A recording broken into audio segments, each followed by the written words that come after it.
There are men history remembers by the monuments raised in their name, and there are men history remembers because of what they left behind, not in bronze or stone, but in silence, in the absence where millions of lives once moved, in the space between the names on a list and the human beings those names once described.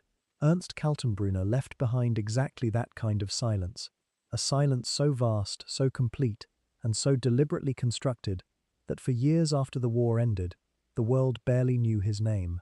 He stood 6 feet and 4.5 inches tall, a towering, scar-faced lawyer from a small Austrian town who rose from obscurity to command the most feared security apparatus in the history of the modern state. He did not achieve this through battlefield glory or political charisma. He achieved it through patience, ruthlessness, and an almost mechanical dedication to the destruction of anyone deemed an enemy of the regime he served with near religious conviction. And yet, when Allied journalists tried to find a photograph of him at the Nuremberg trials, they could not.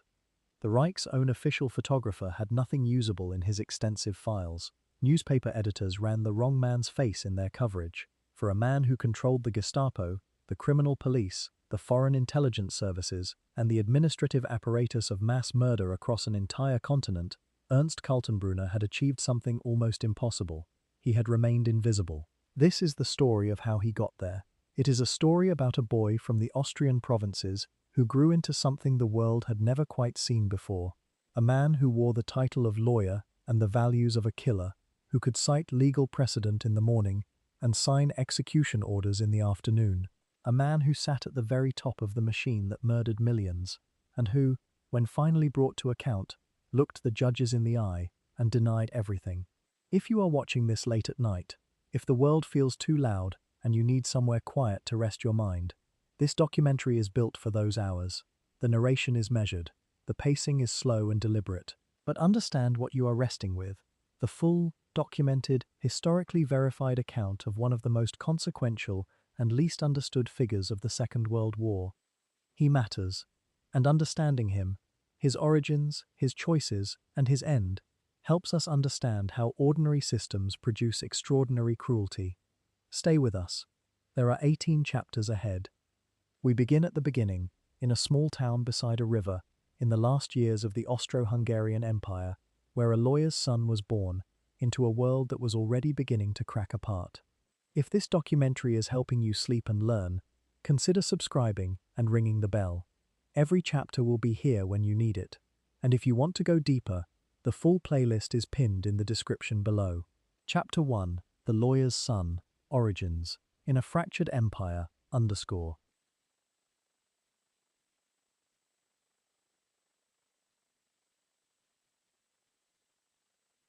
The town of Ried im Innkreis sits in the upper Austrian countryside, a quiet, orderly place of modest streets and provincial ambitions, nestled not far from the River Inn that forms the border between Austria and Bavaria.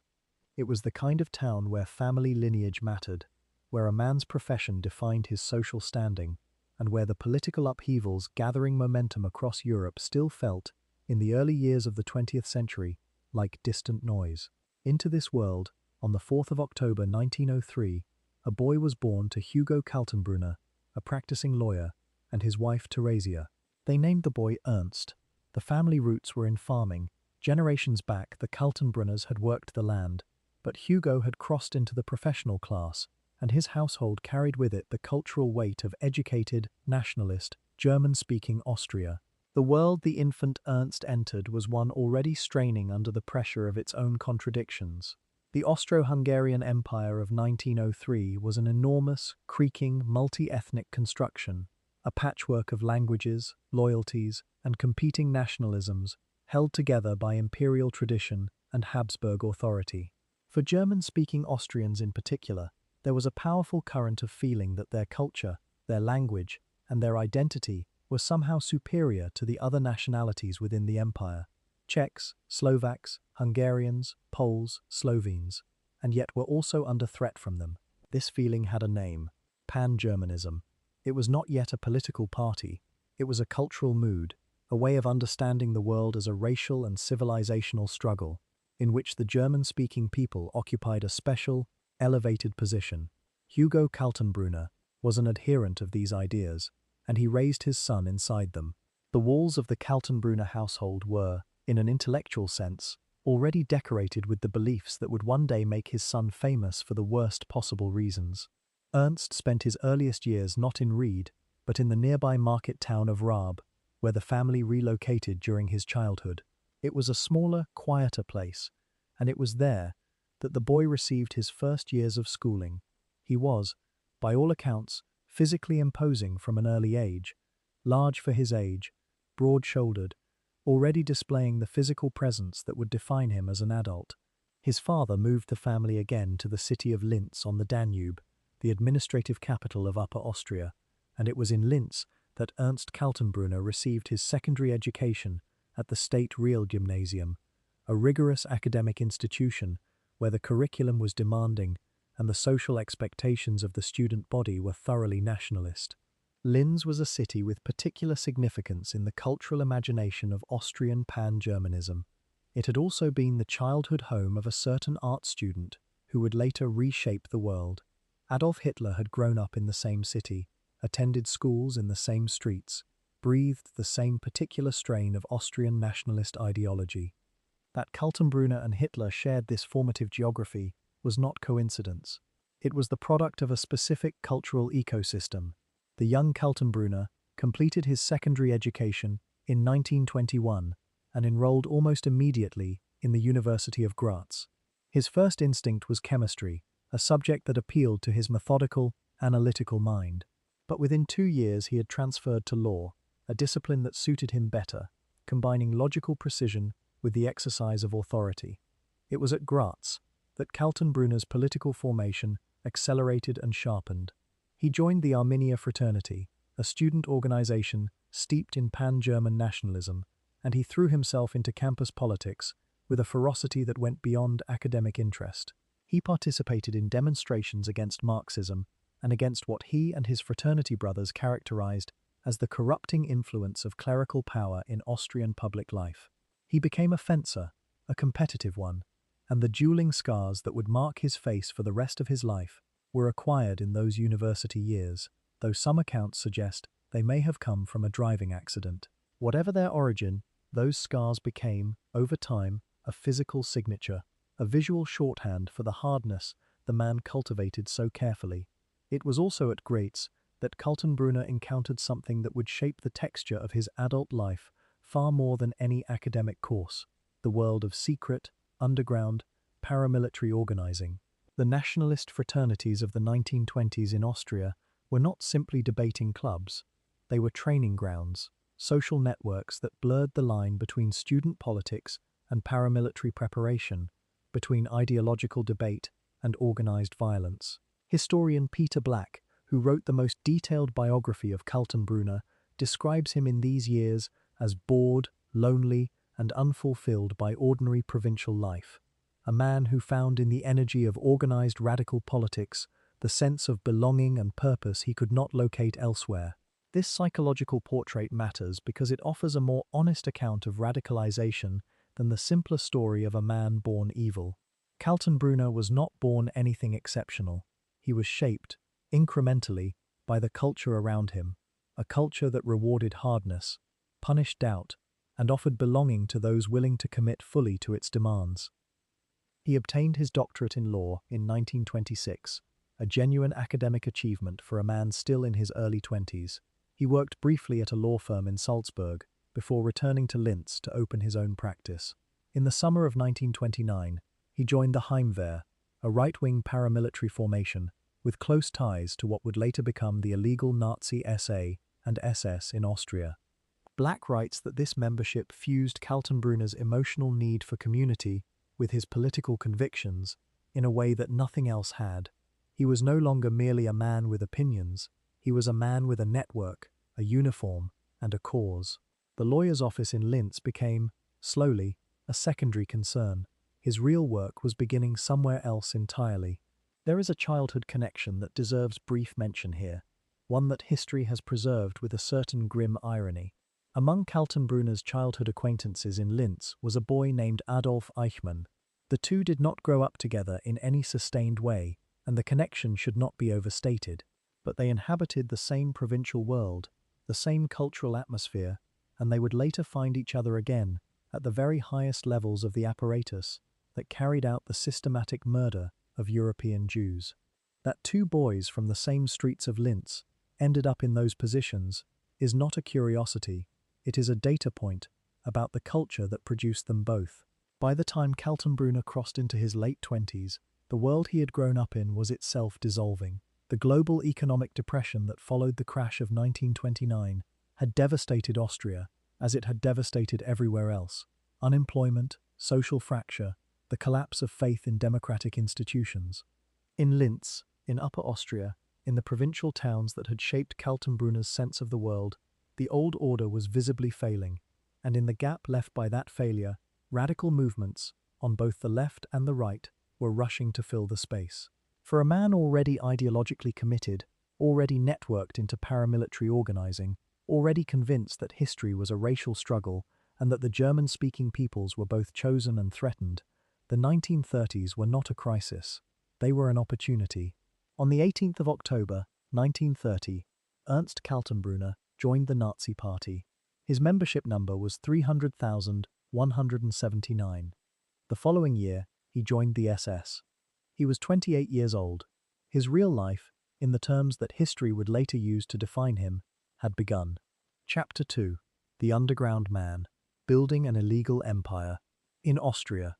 To understand what Ernst Kaltenbrunner did in the years between his joining the SS in 1931 and the annexation of Austria in 1938, you have to understand what the Austrian Nazi movement actually was in that period. It was not a legal political organization with offices and election campaigns. It was an underground network, illegal, hunted, operating in the shadows of a state that was actively trying to destroy it. The Austrian government under Chancellor Engelbert Dollfuss had banned the Nazi Party in 1933 and was pursuing its members with the machinery of law enforcement and state power. For Kaltenbrunner and his comrades, this was not a deterrent. If anything, it was an accelerant. The repression of their movement confirmed everything they believed about the corrupt, anti-German nature of the Austrian state they intended to replace. Kaltenbrunner became, in these years, something more specific than a believer. He became an operator. His role within the illegal SS in Austria was initially that of a legal advisor, using his law degree to provide free counsel to SS and SA members who had been arrested for what the movement characterized as simply performing their duty. This was not a passive role.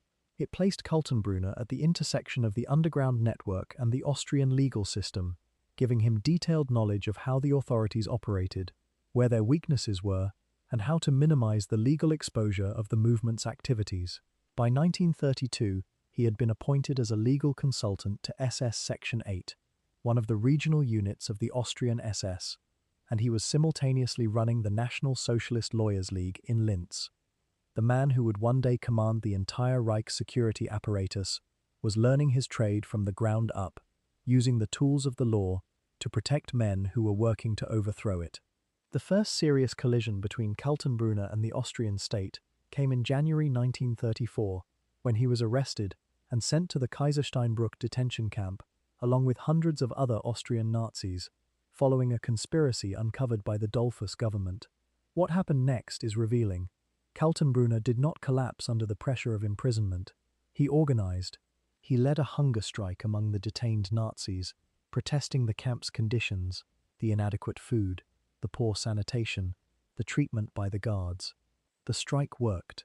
The government, calculating the political cost of a mass prisoner death from starvation, released 490 of the party members. Kaltenbrunner had turned a defeat into a tactical victory through patience and organization. The lesson he drew from this experience, that pressure, applied methodically and collectively, could force concessions from even hostile authorities, was one he would carry for the rest of his life. He was arrested again in 1935, this time on charges of spreading Nazi propaganda to the Austrian military. The original charge was dropped, but he was convicted of conspiracy and sentenced to 6 months in prison. More damaging for his civilian life, he lost his license to practice law. This was, in the narrow sense, a professional catastrophe. A qualified lawyer in his early 30s, stripped of his ability to work in his own field, imprisoned by the state he despised. By any ordinary measure, this was the end of a conventional career. Kaltenbrunner did not experience it that way. He was increasingly operating in a world where the conventional career had become secondary. His real work, building the underground SS infrastructure in Austria, continued regardless of what any Austrian court said about him. And crucially, Himmler insisted he stay. While many of the other arrested and harassed Austrian Nazis fled across the border to Germany, Kaltenbrunner remained in Austria at Himmler's direct instruction. The Reichsführer SS had identified Kaltenbrunner as too useful to lose from the field. From the middle years of the 1930s, Kaltenbrunner's network began to expand and professionalize. He ran SS Section 8 from Linz while maintaining regular contact with the SS leadership in Germany. Trips undertaken clandestinely, hidden on trains and boats crossing to Passau, carrying detailed intelligence reports about Austrian politics, foreign policy, and military dispositions back to Himmler, Heydrich, and their associates. He photographed confidential Austrian government documents in the autumn of 1936. He coordinated the movement of money and orders across the border. He was, in the language of a later era, running an intelligence operation, gathering information, building networks, managing the human geography of the underground. By January 1937, Himmler had seen enough. He appointed Kaltenbrunner chief of the entire Austrian SS. The underground empire had its leader. The appointment came with immediate consequences. Austrian authorities, recognizing the promotion, arrested Kaltenbrunner again on charges of heading the illegal Nazi relief office in Oberösterreich. He was held through much of 1937 before being released in September. Each arrest, paradoxically, strengthened his standing within the movement. In the culture of the underground SS, prison was a credential. It demonstrated commitment, willingness to sacrifice, and, crucially, reliability under pressure. A man who had been arrested multiple times and had not broken, had not informed, had not abandoned his post, was precisely the kind of man that Himmler valued. Kaltenbrunner's willingness to absorb punishment without cracking was not simply stubbornness, it was the quality that made him genuinely trusted by the men above him. There is something worth sitting with in this portrait of the pre-war Kaltenbrunner. He was not, in these years, a figure of dramatic public evil. He was a provincial lawyer turned underground organizer, methodical, patient, personally courageous, in the particular way that ideological commitment makes a man courageous, willing to endure physical hardship for a cause he genuinely believed in. The ideology he served was monstrous, but the man serving it was, by the standards of the underground world he inhabited, performing with distinction. This is the uncomfortable complexity at the heart of his story. The qualities that made him effective, patience, organizational intelligence, personal toughness, reliability, were not in themselves extraordinary. They were the ordinary qualities of a capable professional, applied to an extraordinary project of destruction. By the winter of 1937, going into 1938, the pressure on Austria had become immense. Hitler's Germany was economically and militarily powerful, internationally assertive, and ideologically emboldened. The Austrian Nazi underground, Kaltenbrunner now led, was a ready instrument for destabilization from within. The Austrian Chancellor Kurt Schuschnigg, who had replaced the assassinated Dollfuss, was attempting to maintain Austrian independence against enormous pressure. He had traveled to Hitler's mountain retreat at Berchtesgaden in February 1938 and had been subjected to hours of intimidation, ultimatums, and threats. He returned to Vienna shaken, knowing that the men demanding Austria's absorption into Germany had both the will and the means to take it. And he knew that inside Austria itself, an entire secret infrastructure, the network Kaltenbrunner had spent 7 years building, was ready to move the moment Berlin gave the word. The year 1938 was approaching, and for Ernst Kaltenbrunner, everything he had worked toward in the underground, every arrest endured, and every border crossed in darkness, was about to pay off in ways that would transform his life beyond recognition. The Empire of Shadows was about to step into the light. Chapter 3. The Anschluss. Reward and Responsibility. On the 13th of March, 1938, German troops crossed into Austria. There was no battle, There was no organized military resistance. The Wehrmacht entered a country that had, in the days immediately preceding, been systematically stripped of its will to resist, through a combination of external pressure, internal subversion, and the calculated paralysis of its political leadership. For Ernst Kaltenbrunner, this was not an invasion, it was a completion. 7 years of underground work, of arrests and imprisonments and clandestine border crossings, had been building toward precisely this moment, the absorption of his homeland into the Greater German Reich, the final victory of the movement he had served at significant personal cost. He was 34 years old, and the world was finally catching up to what he had believed all along. The mechanics of the Anschluss, as the annexation was known, required a legal fig leaf, and Kaltenbrunner was positioned to provide one.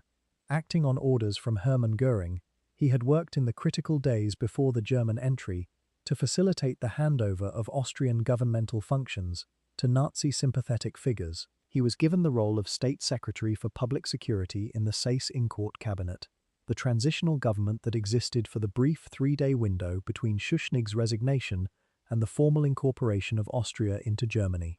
It was a ceremonial position in the sense that the real power was being exercised elsewhere, by larger forces, but it was also a recognition of what Kaltenbrunner represented. He was the man who had maintained the underground structure through its most difficult years, and the title of State Secretary was his reward for that maintenance. The promotion in rank came swiftly. On the 21st of March 1938, Kaltenbrunner was elevated to SS Brigadeführer. By September of the same year, he had been promoted again to SS Gruppenführer, the equivalent of a lieutenant general in the conventional military.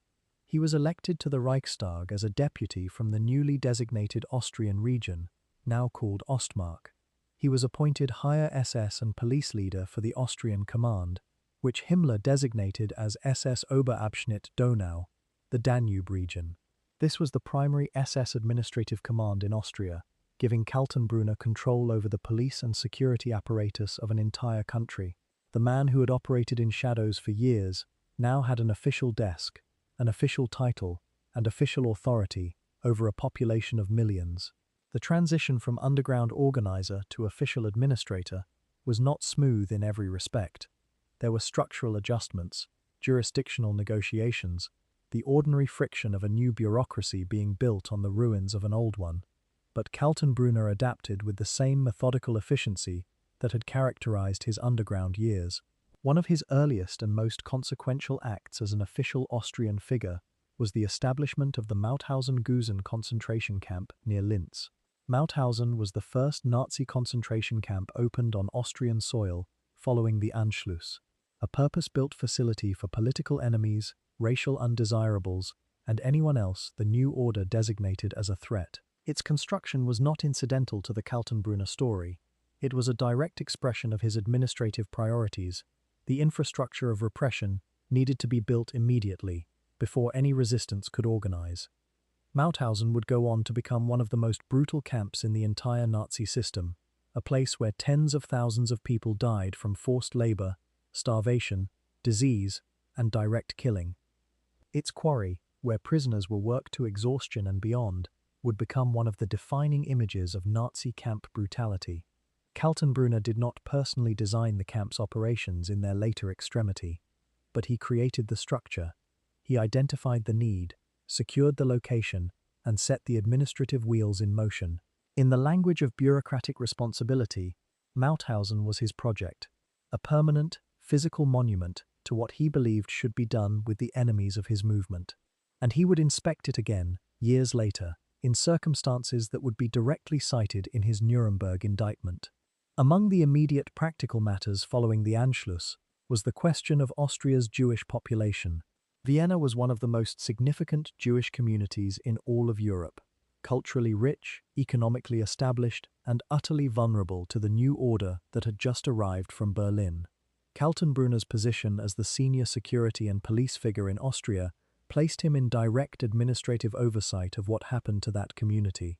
One of the instruments he supervised in this period was Adolf Eichmann's Central Office for Jewish Emigration, the Zentralstelle für jüdische Auswanderung, established in Vienna to manage the forced removal of Jews from Austrian territory. The mechanism worked through a combination of bureaucratic pressure, economic coercion, and the threat of worse. By April 1939, Kaltenbrunner had helped force tens of thousands of Jews to leave Austria. The word used at the time was emigration. What it actually was, the systematic dispossession and expulsion of human beings from their homes, their livelihoods, and their country under threat of violence, was something different. In June 1940, Kaltenbrunner was additionally appointed Vienna's chief of police, adding another layer of security authority to his already substantial portfolio. He spent the early war years consolidating his position, building his intelligence network, and extending his relationships with the key figures of the SS and the party. He was not yet a figure of Reich-wide significance, but remained centered in Berlin, in the person of Reinhard Heydrich, the chief of the Reich Security Main Office, the RSHA. But Kaltenbrunner was visibly on a trajectory. He was building the kind of regional power base and personal reputation that attracted the attention of the men who made appointments. Himmler was watching. What does the Anschluss period tell us about Kaltenbrunner beyond the obvious record of escalating rank and expanding authority? It tells us that he was a man who understood how power works in a system, not through dramatic gestures or public speeches, but through institutional control, patient accumulation, and the quiet management of the machinery of coercion. He never gave major public addresses. He rarely appeared in the Reich press. He worked through paper, through networks, through the careful cultivation of relationships with the right people at the right moment. This was not merely a temperament, it was a method, and it was a method that would carry him, in January 1943, to the most consequential appointment of his life, the one that would define him forever, in the worst possible way. Chapter 4. The Shadow of Heydrich. The Assassination That Changed Everything. To understand why Kaltenbrunner became who he became, you must first understand the man he replaced. Reinhard Heydrich was, in the assessment of many who studied the Nazi leadership, the most dangerous individual in the entire Third Reich, including Hitler himself. He was brilliant, cold, physically imposing in a different way from Kaltenbrunner, and possessed of a calculating intelligence that combined administrative genius with a complete absence of moral restraint. Where other senior Nazis were driven by ideology, or personal loyalty, or bureaucratic ambition, Heydrich appeared to be driven by something harder to name, a kind of pure, operational dedication to power itself. He built the RSHA, the Reich Sicherheitshauptamt, the Reich Security Main Office, from a collection of overlapping and competing agencies into a unified, terrifyingly efficient instrument of state control. He was 37 years old and being considered as a possible successor to Hitler when in late May 1942 he was attacked on a road in Prague by Czechoslovak soldiers parachuted in by the British Special Operations Executive.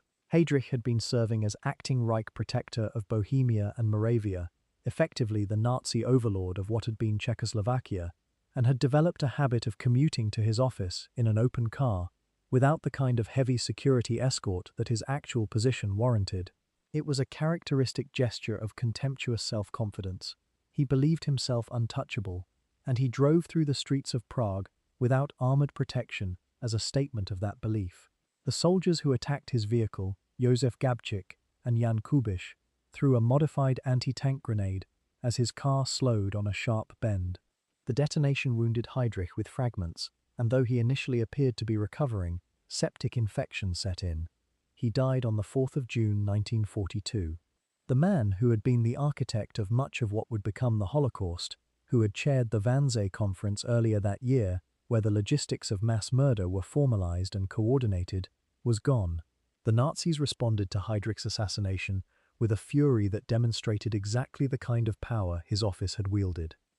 The village of Lidice, in Bohemia, was identified, on entirely fabricated grounds, as having sheltered the assassins. The entire male population of the village was killed. The women and children were sent to concentration camps. The village itself was burned, bulldozed, and erased from maps.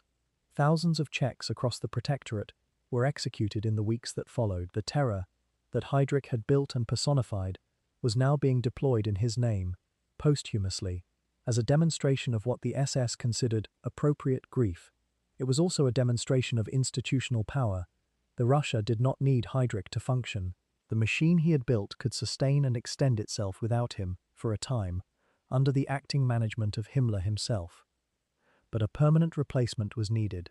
The RSHA was too important, too central to the entire war effort, to the occupation of Europe, to the implementation of the regime's most extreme policies, to remain under acting leadership indefinitely.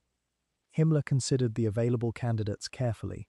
The obvious choices, in terms of institutional seniority, were Heinrich Müller, the chief of the Gestapo, and Walter Schellenberg, who ran the SD's foreign intelligence operations. Both were capable and deeply embedded in the system. But Himmler passed over both of them. He passed over the politically sophisticated Wilhelm Stuckart as well. Instead, in January 1943, he reached down into his Austrian command and summoned Ernst Kaltenbrunner to Berlin. The appointment surprised people. Historian Anthony Reid notes that Kaltenbrunner was not the obvious choice by any conventional measure of seniority or inside Berlin political capital. He was known in Austria as a formidable regional operator, but he was a comparative newcomer to the Reich-level stage. Some historians have suggested this was precisely why Himmler chose him. A newcomer would be more pliable, more dependent on Himmler's patronage, less likely to develop the kind of independent power base that Heydrich had built, and that had, paradoxically, made Heydrich something of a threat to Himmler's own position. If that was the calculation, it was one of the more catastrophic miscalculations of the entire Nazi period. Kaltenbrunner proved to be far more than a pliable subordinate. Within months of his appointment, he was bypassing Himmler to report directly to Hitler, a relationship that Kaltenbrunner cultivated with the same methodical patience he had applied to everything else. What exactly was the RSHA that Kaltenbrunner now headed? It is worth pausing to understand the scale and nature of the institution, because without that understanding, the weight of what Kaltenbrunner's appointment meant becomes abstract. The RSHA was the unified command for all of Germany's security and intelligence functions. It contained the Gestapo, the secret state police, responsible for identifying and destroying political opposition within Germany and the occupied territories. It contained the Kripo, the Criminal Investigation Office. It contained the SD, the Sicherheitsdienst, the intelligence arm of the SS, which operated both domestically and abroad. It also controlled the Einsatzgruppen, the mobile killing units that had followed the German army into the Soviet Union and had murdered hundreds of thousands of people in the occupied Eastern territories. And it controlled the administrative apparatus of the final solution, the coordinated program for the physical extermination of European Jews.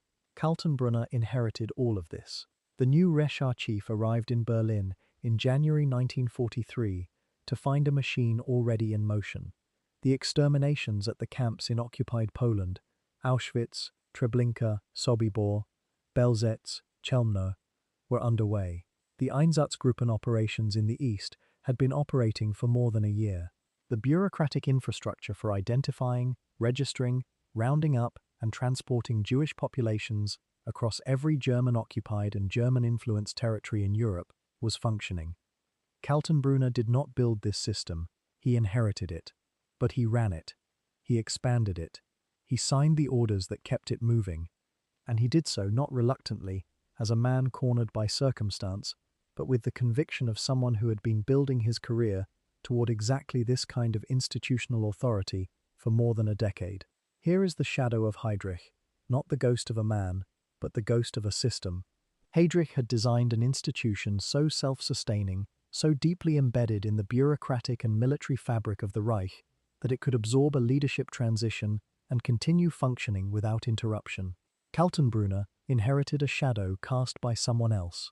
His task, in the early months of his tenure, was to step out from beneath it, to establish his own authority, his own methods, and his own relationships with Hitler and the other senior figures of the regime.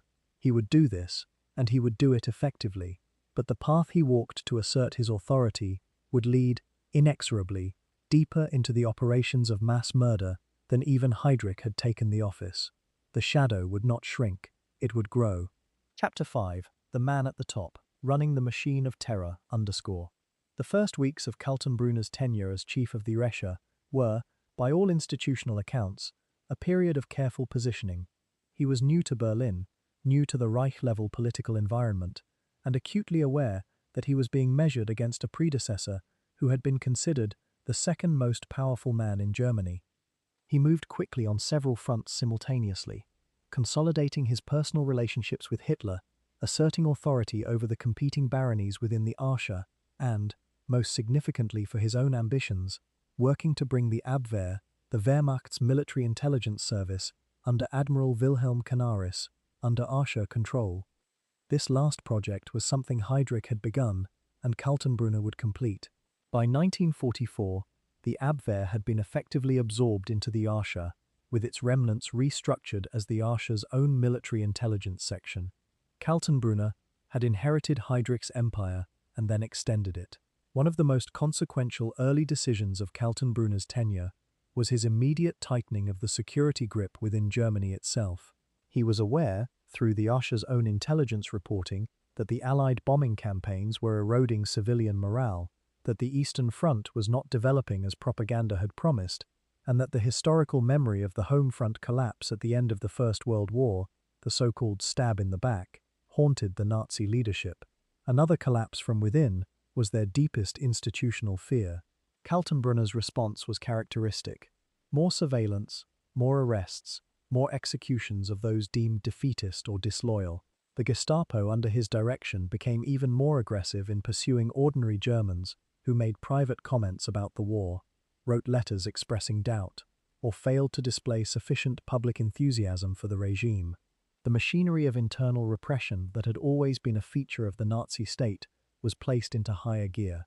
The operations of the RSHA, under Kaltenbrunner's direction, were documented in extraordinary detail at Nuremberg, though establishing personal responsibility for specific orders proved difficult, for reasons that became clear during the trial. Kaltenbrunner's authority to order both the commitment to and release from concentration camps was formally established. Orders to this effect went out over his signature regularly. He also issued orders, or transmitted them from Himmler, for the execution of prisoners in the camps. One specific decree issued during his tenure became particularly important to the Nuremberg prosecution, the Bullet Decree, under which certain escaped prisoners of war, who were recaptured, were taken directly to Mauthausen and shot, rather than returned to ordinary POW status. This represented a deliberate, formally authorized extension of the killing apparatus to a new category of victims, Allied servicemen, a direct violation of the rules of war that Germany had formally accepted.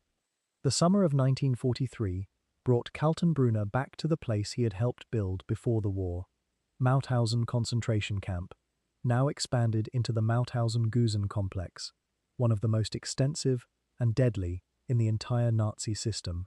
He visited the camp, and the visit was documented in evidence introduced at the International Military Tribunal.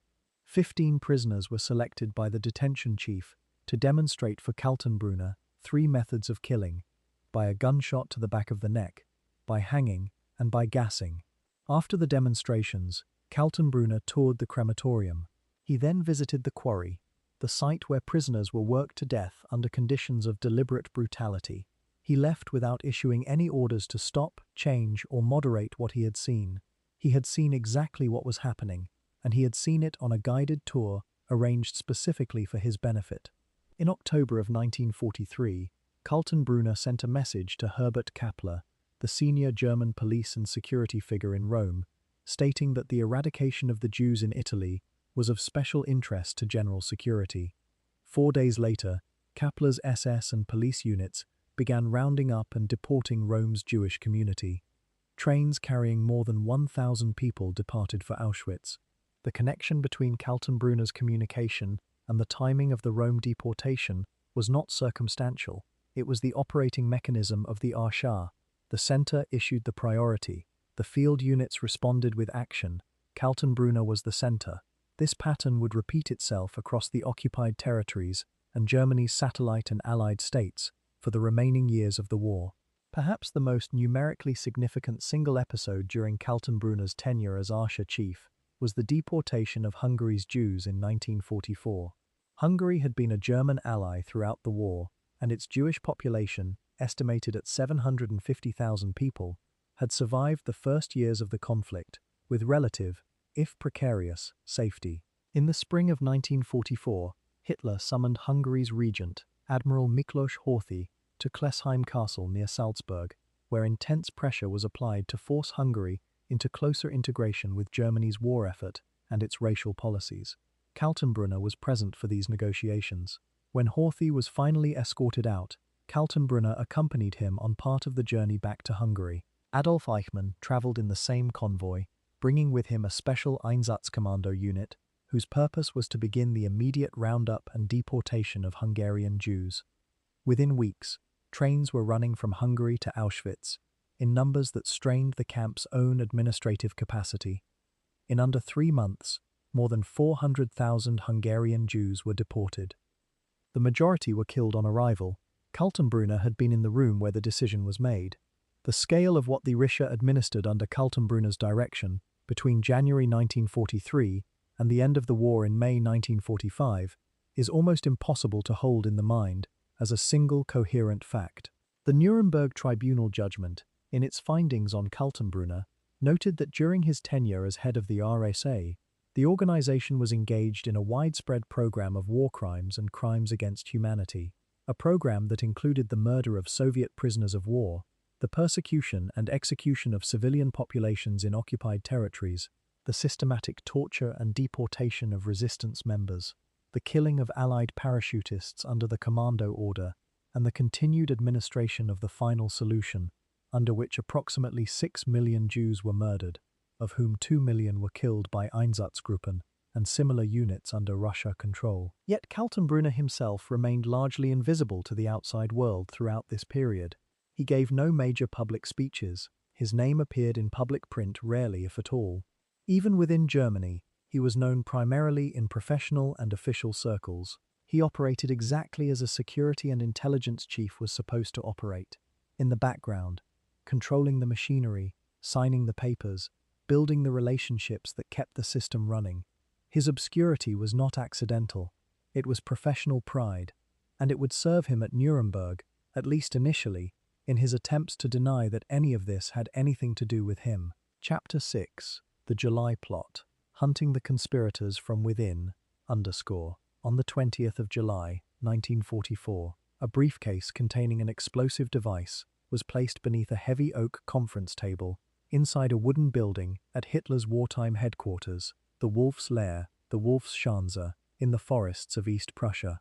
The man who placed it there was Colonel Klaus von Stauffenberg, a decorated Wehrmacht officer who had survived severe wounds in North Africa and had come to believe, with a conviction shaped by military catastrophe and moral horror, that Hitler had to be killed if Germany were to survive as a nation. The bomb detonated. 4 people were killed. Hitler survived, protected partly by the heavy table and partly by the fact that the briefcase had been moved by another officer who found it in his way. The survival was not predestined. It was accidental, but it was total. What followed in the hours and days after the blast was a convulsion within the German state that shook every institution and every individual who had ever held a doubt about the regime.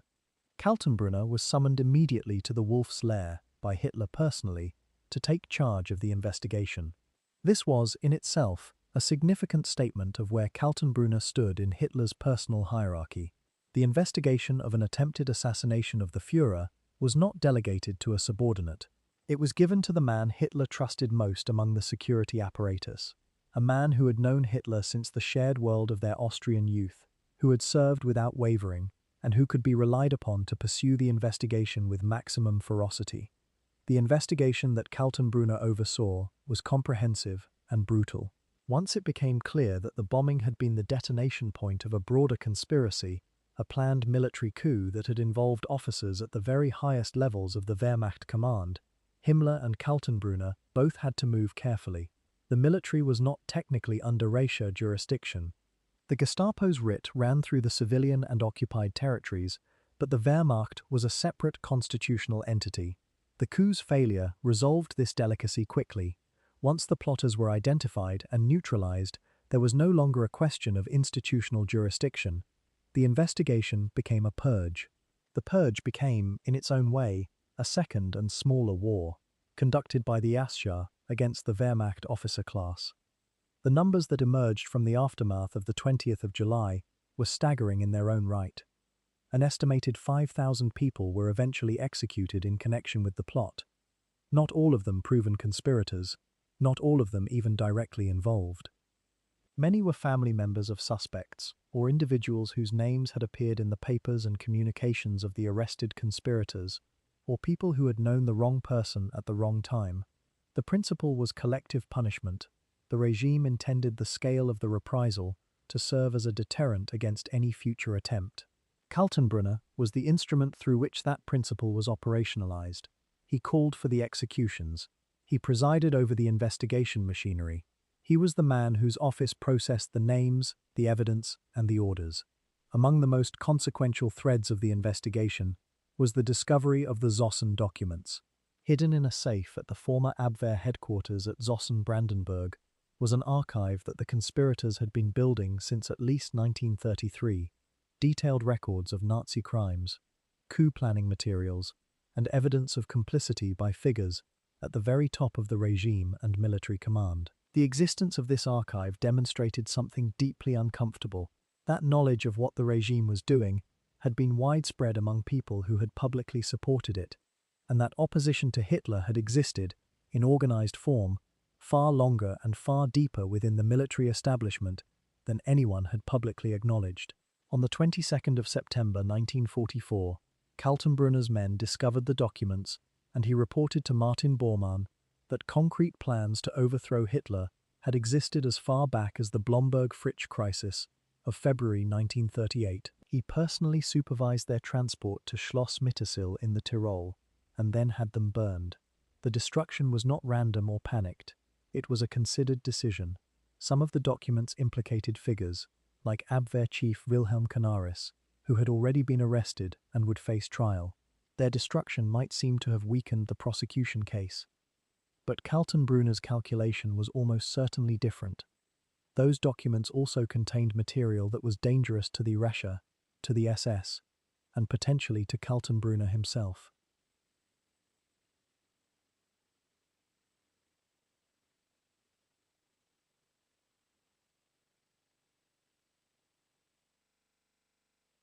It was burned not to protect the defendants but to protect the institution, and by extension, the man who ran it. The 20th of July and its aftermath also revealed something about Kaltenbrunner's relationship with Hitler that distinguished him from the other senior figures of the regime. He was not merely a subordinate who reported to the Führer through official channels. He was, according to CIA intelligence documents compiled from post-war interrogations, someone who had personal ties to Hitler reaching back to their shared Austrian origins, ties that allowed Kaltenbrunner to bypass Himmler and communicate directly with Hitler when he chose. By the final year of the war, Kaltenbrunner was spending several hours daily with Hitler, a level of personal access that was genuinely remarkable given the paranoia and isolation that characterized Hitler's final period. His subordinate, Wilhelm Hertel, in post-war testimony, described Kaltenbrunner's relationship with Hitler as approaching a kind of religious conviction, a belief that Hitler was a man sent by God, a figure who could not be questioned or doubted. By the end of 1944, Kaltenbrunner was at the peak of his power and, simultaneously, in the middle of a collapsing system. Germany was losing the war. Everyone who had access to honest intelligence, and Kaltenbrunner, as RSHA chief, had more honest intelligence than virtually anyone in the Reich, knew it. The Soviet armies were deep into Eastern Europe. The Western Allies had broken out of Normandy and were advancing toward the Rhine. The Reich was being compressed from every direction. In December 1944, Kaltenbrunner was granted the additional rank of General of the Waffen-SS. In November of that year, he was awarded the Knight's Cross of the War, Merit Cross with swords. The Reich was distributing honors to its servants while burning at the edges. And Kaltenbrunner, the underground man from Linz, the lawyer who had become the most powerful security official in a state built on terror, was preparing, in his own careful way, for what came next. The war was ending. The question was not whether. The question was what came after. Chapter 7. The Final Solution. Kaltenbrunner's Direct Hand. There is a particular kind of historical responsibility that does not announce itself. It does not arrive with a declaration or a ceremony. It is built, document by document, signature by signature, order by order, in the ordinary administrative rhythm of an office. Paper in, paper out, stamp applied, file closed. Ernst Kaltenbrunner's connection to the systematic murder of European Jews was not the responsibility of a man who personally designed the program or who sat at a table and proposed it. It was something in some ways more difficult to understand, and more important to understand precisely. It was the responsibility of the man who received the machine fully assembled and chose, every single day, to keep it running, to run it harder, to protect it from interruption, and to extend it into every remaining corner of the continent that the Reich still controlled. That choice, made daily, consciously, by a qualified lawyer who understood exactly what he was authorizing, is what places Kaltenbrunner among the most significant individual perpetrators of the Holocaust. The administrative structure through which the final solution operated was, by the time Kaltenbrunner arrived at the RSHA in January 1943, already a functioning bureaucratic organism. The Wannsee Conference, chaired by Heydrich in January 1942, had formalized the coordination mechanisms between the RSHA and the various Reich ministries and occupied territory authorities. The death camps in occupied Poland were operational. The Einsatzgruppen had already carried out mass shootings across the eastern occupied territories on a scale that had no precedent in modern history. The railway deportation system, which used the ordinary infrastructure of the national rail network to move millions of people to their deaths, was embedded in the logistical fabric of the German wartime economy. Kaltenbrunner did not build any of this. What he built in the 28 months between his appointment and Germany's defeat was the continuation, the expansion, and the administrative insulation of the system from any outside interference that might have slowed or stopped it. The relationship between Kaltenbrunner and Adolf Eichmann is central to understanding how this worked in practice. Eichmann, as head of RSHA subsection 4B4, was the operational manager of the deportation program, the man who negotiated with railway authorities, coordinated with local police and SS commands in occupied territories, and tracked the numbers of people moved from each country or region toward the killing centers. Eichmann and Kaltenbrunner knew each other from the streets of Linz. They shared a history that predated the Reich.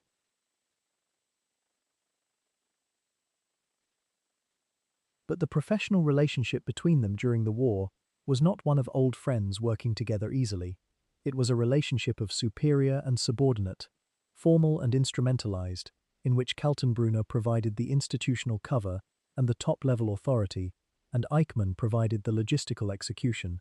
Kaltenbrunner needed Eichmann's competence. Eichmann needed Kaltenbrunner's authority. The machine needed both of them. One of the most documented examples of Kaltenbrunner's direct intervention in Holocaust operations was his active lobbying against the wishes of elements within the Reich's own foreign ministry for the deportation of Jewish populations from countries that were nominally neutral or diplomatically sensitive. In the case of Hungary, which has been addressed, his presence at the Klesheim negotiations and his coordination with Eichmann's Sonderkommando unit was documented in post-war testimony. But Hungary was not the only theatre. Throughout 1943 and early 1944, Kaltenbrunner's office sent directives to German plenipotentiaries and police attachés across occupied Europe, in France, in the Netherlands, in Greece, in the Balkans, pressing for the acceleration of deportation schedules and the removal of exemptions that local administrators had been granting to certain categories of Jews on economic or diplomatic grounds. He wanted no exemptions. He worked systematically to close every gap in the program through which a person might slip. The resistance he encountered from within the Reich's own administrative structure is historically important and often overlooked. There were German officials, in the foreign ministry, in certain military commands, in some of the satellite states, who dragged their feet, invented bureaucratic delays, or quietly extended protections to Jewish populations under their authority. Some did this out of genuine moral scruple. Others did it because they were calculating the end of the war and wanted a record of having been something other than fully complicit. Kaltenbrunner identified these pockets of resistance and addressed them directly, through pressure on the individuals concerned, through threats, through the replacement of insufficiently zealous local officials with more reliable ones, and through the escalation of RSHA authority over decisions that had previously rested with the civilian administration. The final solution, under his direction, was not permitted to lose momentum. It was the one operation that he treated as genuinely non-negotiable. There is also the matter of what the RSHA knew, and when it knew it. By the later stages of the war, the intelligence reports flowing into Kaltenbrunner's office from across the continent were not merely security assessments or political analyses.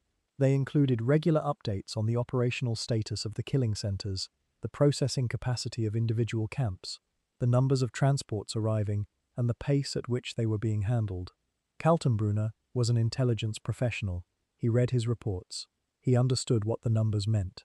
He understood that what was being described in the neutral administrative language of his office's internal communications was the organized killing of human beings on an industrial scale. He understood this not because he accidentally stumbled across the information, but because he was the man at the apex of the system that generated the information. His knowledge was not incidental, it was structural. The camps themselves, Auschwitz in particular, were also subjects of direct RSHA communication during Kaltenbrunner's tenure. The question of technical capacity, how many people the facilities could process, what modifications were required to increase throughput, what supply chains needed to be managed to maintain operations, were the subjects of regular correspondence between RSHA offices in Berlin and the camp administrations. Kaltenbrunner did not design Auschwitz's crematoria or specify the chemical compounds used in the gas chambers, but the administrative authority for the camp system ran through his office. Requests from camp commanders for resources, permission to modify procedures, or guidance on policy questions came up through the SS chain of command to the RSHA. Kaltenbrunner was at the top of that chain. Late in 1944, as the Soviet armies advanced westward and the threat to the eastern camps became a military reality, the question arose of what to do with the surviving prisoners. Heinrich Himmler, in a private decision that he did not publicly announce, had decided to halt the gassings at Auschwitz in the autumn of 1944, a decision driven partly by the approaching Soviet army, partly by diplomatic communications about the possibility of negotiating with the Western Allies through neutral intermediaries. Kaltenbrunner's position on this decision was in direct opposition to Himmler's. The evidence from post-war testimony suggests that Kaltenbrunner pressed for the continuation of the killing operations as long as possible, resisting the impulse that Himmler was feeling toward the end of the war to use surviving Jewish prisoners as a bargaining chip. The friction between Kaltenbrunner and Himmler on this question was one of the first open cracks in a relationship that had always been one of disciplined subordination.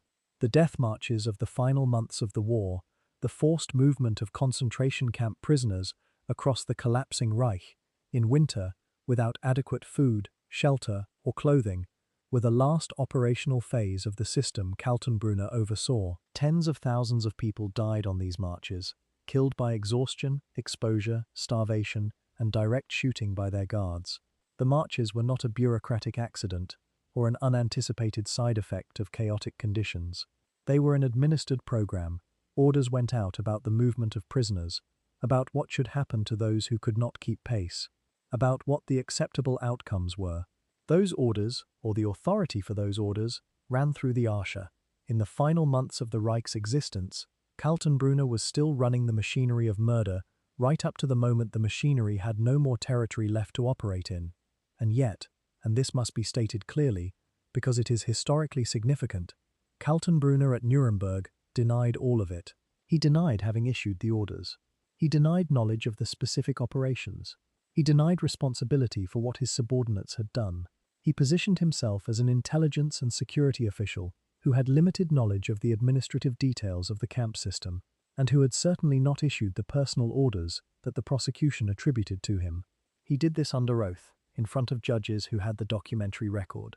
The contrast between what the documents showed and what Kaltenbrunner claimed to know defined the Nuremberg proceedings against him more than any other single element. He was a man who had run one of history's most thoroughly documented bureaucracies, and he sat in the dock, insisting he had been, in effect, a passive observer. No one believed him. The documents spoke for themselves. Chapter 8. The Intelligence War, Espionage, Deception, and the SD, History, tends to remember the RSHA for one thing, its role in the Holocaust, and the apparatus of terror inside occupied Europe, and that memory is correct and necessary. But the RSHA was also a functioning intelligence service, and one of the most significant in the Second World War, not because of its successes, which were real, but because of the extraordinary breadth of its ambitions and the often remarkable sophistication of its actual operations. Under Kaltenbrunner, the intelligence dimension of the RSHA was not secondary to the security and policing functions. He was genuinely interested in intelligence work, perhaps more interested in it than in any other aspect of his role. If there was a domain where Kaltenbrunner brought something that went beyond mere institutional maintenance, it was in the development of the RSHA's intelligence capabilities in the final years of the war. Walter Schellenberg headed the SD's Foreign Intelligence Section, the Ausland SD, or Section 6 of the RSHA. He was a different kind of intelligence professional from Kaltenbrunner, younger, more urbane, more comfortable in the world of diplomatic intrigue and double-agent management. Schellenberg had been building a foreign intelligence network throughout the war, with varying degrees of effectiveness, and he had cultivated a personal relationship with Himmler that gave him significant independence of operation. His relationship with Kaltenbrunner was, from the beginning, uneasy. Schellenberg found Kaltenbrunner coarse and parochial. Kaltenbrunner found Schellenberg politically unreliable, and not without cause, since Schellenberg was already, by the end of the war, contemplating the construction of a post-war life that required demonstrating distance from the regime's worst crimes. Their rivalry was professional, personal, and ultimately a contest over which of them would define the legacy of the RSHA's intelligence work. One of the most significant intelligence coups of the RSHA, under Kaltenbrunner's direction, was Operation Zeppelin, the program for recruiting Soviet prisoners of war and anti-Soviet partisans as agents to be deployed behind Red Army lines. The operation had been running since the early years of the Eastern Front campaign, but Kaltenbrunner expanded and refined it during his tenure. Agents were recruited from prisoner of war camps, trained at special RSHA facilities, and then airdropped or infiltrated into Soviet-controlled territory with sabotage and intelligence-gathering missions. Many were captured immediately, many others were doubled by Soviet intelligence and fed disinformation back to Berlin, but some operations produced genuine intelligence value, and the program demonstrated a sophisticated understanding of how human intelligence networks could be built and exploited, even in the most hostile environments. The absorption of the Abwehr into the RSHA was the most structurally significant intelligence development of the mid-war period, and it came directly from Kaltenbrunner's persistent pressure on Himmler and Hitler to consolidate German intelligence under a single command. Admiral Canaris had run the Abwehr since 1935, a man of genuine intelligence, tradecraft, and genuine ambiguity, whose organization had, it later became clear, been sheltering some of the most important members of the anti-Hitler resistance. When the Abwehr's connection to the Stauffenberg plot became apparent in the investigation following the 20th of July, the case for its dissolution was made for Kaltenbrunner. By the summer of 1944, the Abwehr's viable remnants had been reorganized under RSHA authority as the Militärisches Amt. Kaltenbrunner now controlled all of Germany's significant intelligence functions, foreign and domestic, military and civilian. It was an unprecedented consolidation of intelligence authority, and it was almost entirely his achievement. The role of the SD's domestic intelligence function, its inland SD, under Kaltenbrunner, deserves particular attention because it reveals something important about how the regime understood its own population. The domestic SD produced regular, detailed reports, the SD Meldungen, on the actual state of public opinion inside Germany and the occupied territories. These were not propaganda documents. They were honest assessments of what people were thinking, saying, and believing, compiled from networks of informers and observers across the country, and intended to give the regime accurate information about civilian morale. By the middle period of the war, the SD Meldungen were reporting deteriorating civilian morale, widespread war weariness, private doubts about the leadership's competence, and a growing conviction that Germany was losing. Kaltenbrunner received these reports and forwarded them, sometimes directly, to Hitler. Whether Hitler acted on them honestly, or whether they simply confirmed his conviction that the German people needed to be pushed harder toward total commitment, is a question the historical record does not fully resolve. The foreign intelligence operations of the Russia in the final years of the war ranged from the genuinely effective to the catastrophically mismanaged. One notable success was the penetration of the British Special Operations Executive's Dutch network, a counterintelligence operation known as the Englandspiel, or England Game, which the Abwehr had begun and the SD continued. Over a period of years, German intelligence had captured British agents and Dutch resistance members, then used their radio equipment and codes to feed false information back to London, while routing incoming agents directly into German custody. More than 50 Allied agents were captured, and the operation produced significant intelligence value, though the post-war accounting of this operation raises deeply uncomfortable questions about British intelligence failures that were never fully acknowledged. Kaltenbrunner inherited this operation already running and benefited from its continued product. The counterpart to this success was the complete failure of German intelligence to anticipate or adequately respond to the Allied invasion of occupied France in June 1944. The Russia, along with all other German intelligence services, was comprehensively deceived by Operation Bodyguard, the Allied deception program that convinced the German High Command that the main Allied landing would come at the Pas de Calais, not Normandy. Kaltenbrunner's SD reports contributed to the false picture by faithfully relaying agent intelligence that was itself being fed by Allied-controlled double agents. The German intelligence failure at Normandy was not simply a failure of analysis or collection, it was a failure of the fundamental architecture of the intelligence system, which had been systematically compromised without its operators knowing. The best-run intelligence service in the world can be defeated if its agents are working for the other side. And in Western Europe, by mid-1944, that was exactly the situation Kaltenbrunner's organization faced. There was also a particular operation in late 1944 that illustrated both the ingenuity and the desperation of German intelligence in the final phase of the war. Operation Bernhard, actually a continuation of a program begun before Kaltenbrunner's tenure, involved the production of forged British currency at the Sachsenhausen concentration camp, using prisoner labour to manufacture near-perfect copies of British 5, 10, 20 and £50 notes. The intention was to flood the British economy with counterfeit currency and destabilise the pound sterling. Tens of millions of pounds worth of forgeries were produced. The distribution plan never fully materialised, but the technical achievement, genuine master craftsmen among the prisoner workforce producing currency that fooled banks across neutral Europe, was remarkable in its own disturbing way. Many of the forged notes ended up as payment to German agents and contacts across neutral countries in the final months of the war, and some surfaced in circulation years after the war ended. As the war's end approached, Kaltenbrunner became intensely occupied with two intelligence concerns that dominated his final months in office. The first was the question of Allied intentions regarding German war crimes, whether the Allies genuinely intended to prosecute Nazi leaders after the war, and if so, on what evidence and through what legal mechanism. The RSHA's reporting on Allied political intentions in this period was extensive and largely accurate. The Allies did intend to prosecute, and they were assembling the documentary record to do so.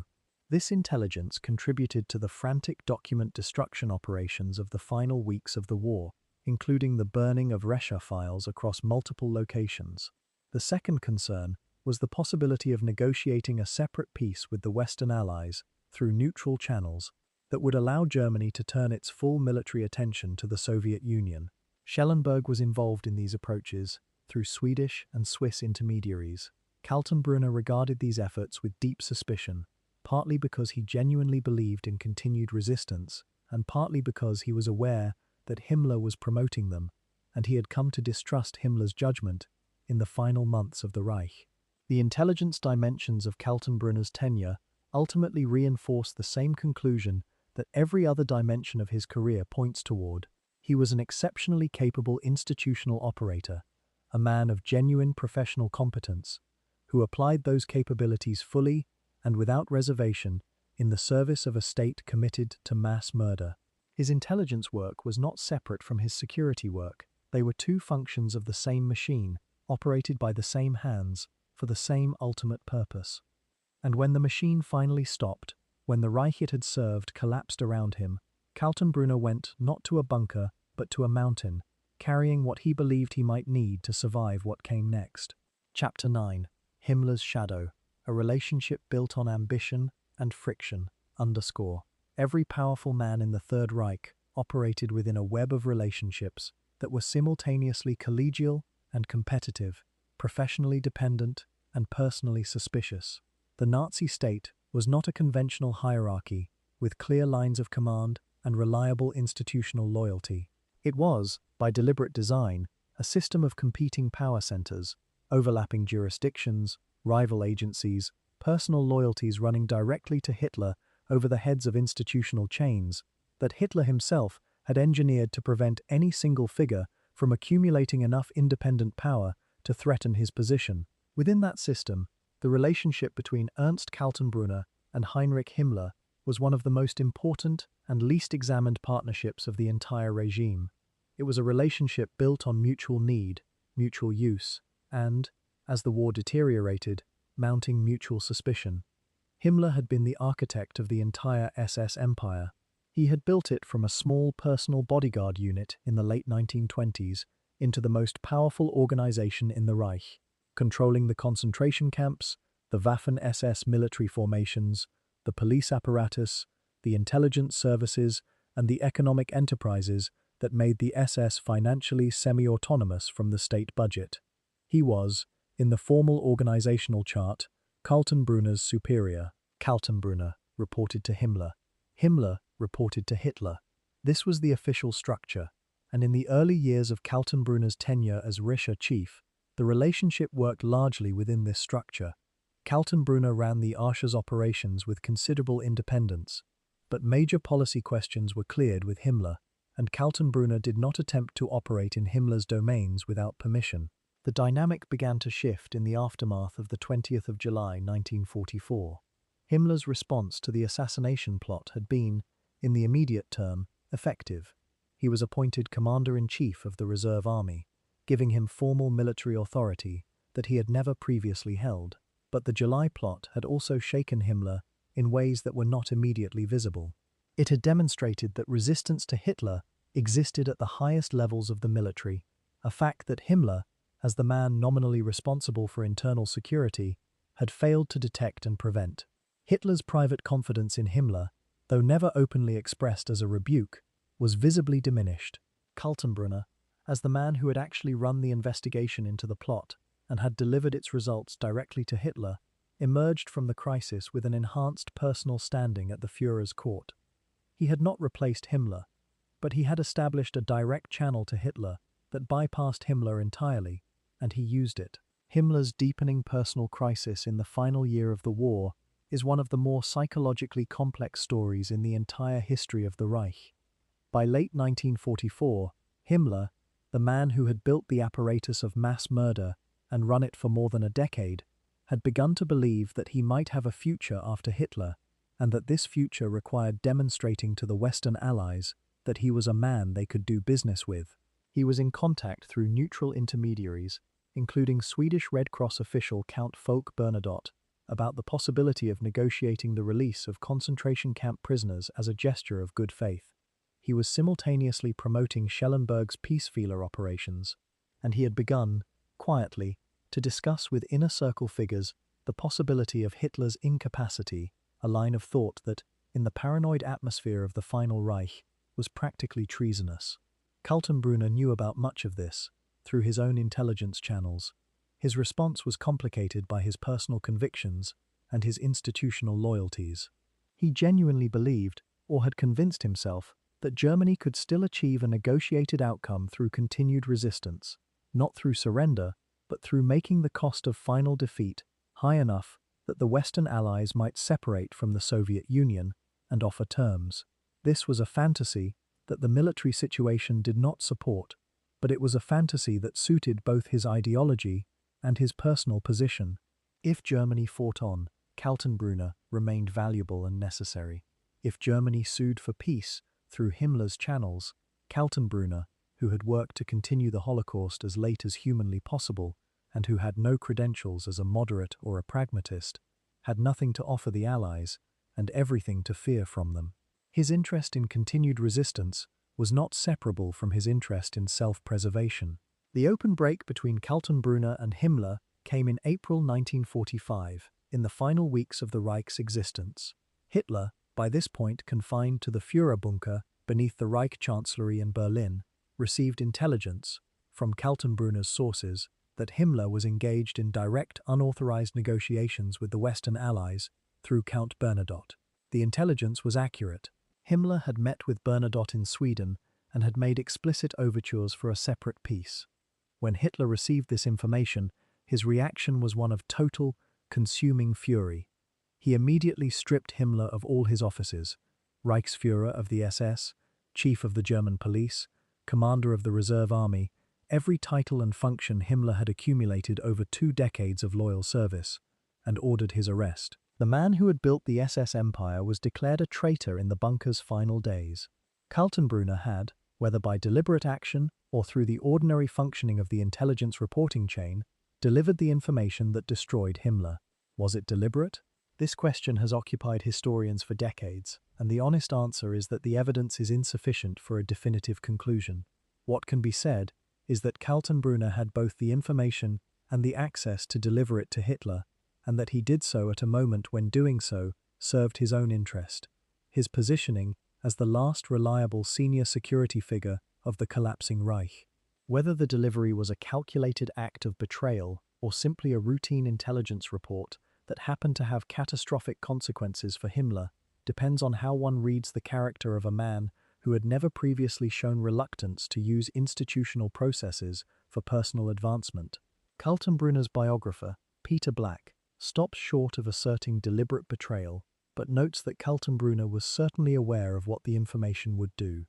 The relationship between the two men illuminates something important about how personal relationships function within authoritarian systems. Himmler had chosen Kaltenbrunner, trained him, given him his platform, and protected him during the underground years. He had been, in a real institutional sense, the patron who made Kaltenbrunner's rise possible. And yet the system that Himmler had helped build, a system of total surveillance, of competing loyalties all ultimately directed toward Hitler rather than toward any individual, had no mechanism for protecting personal loyalty from institutional logic. When Himmler became a liability, when his secret negotiations made him a threat to the regime, the system, Kaltenbrunner's system, processed him exactly as it processed every other threat. Loyalty was a language the RSHA spoke fluently, but it was a language that could only ever be conditional.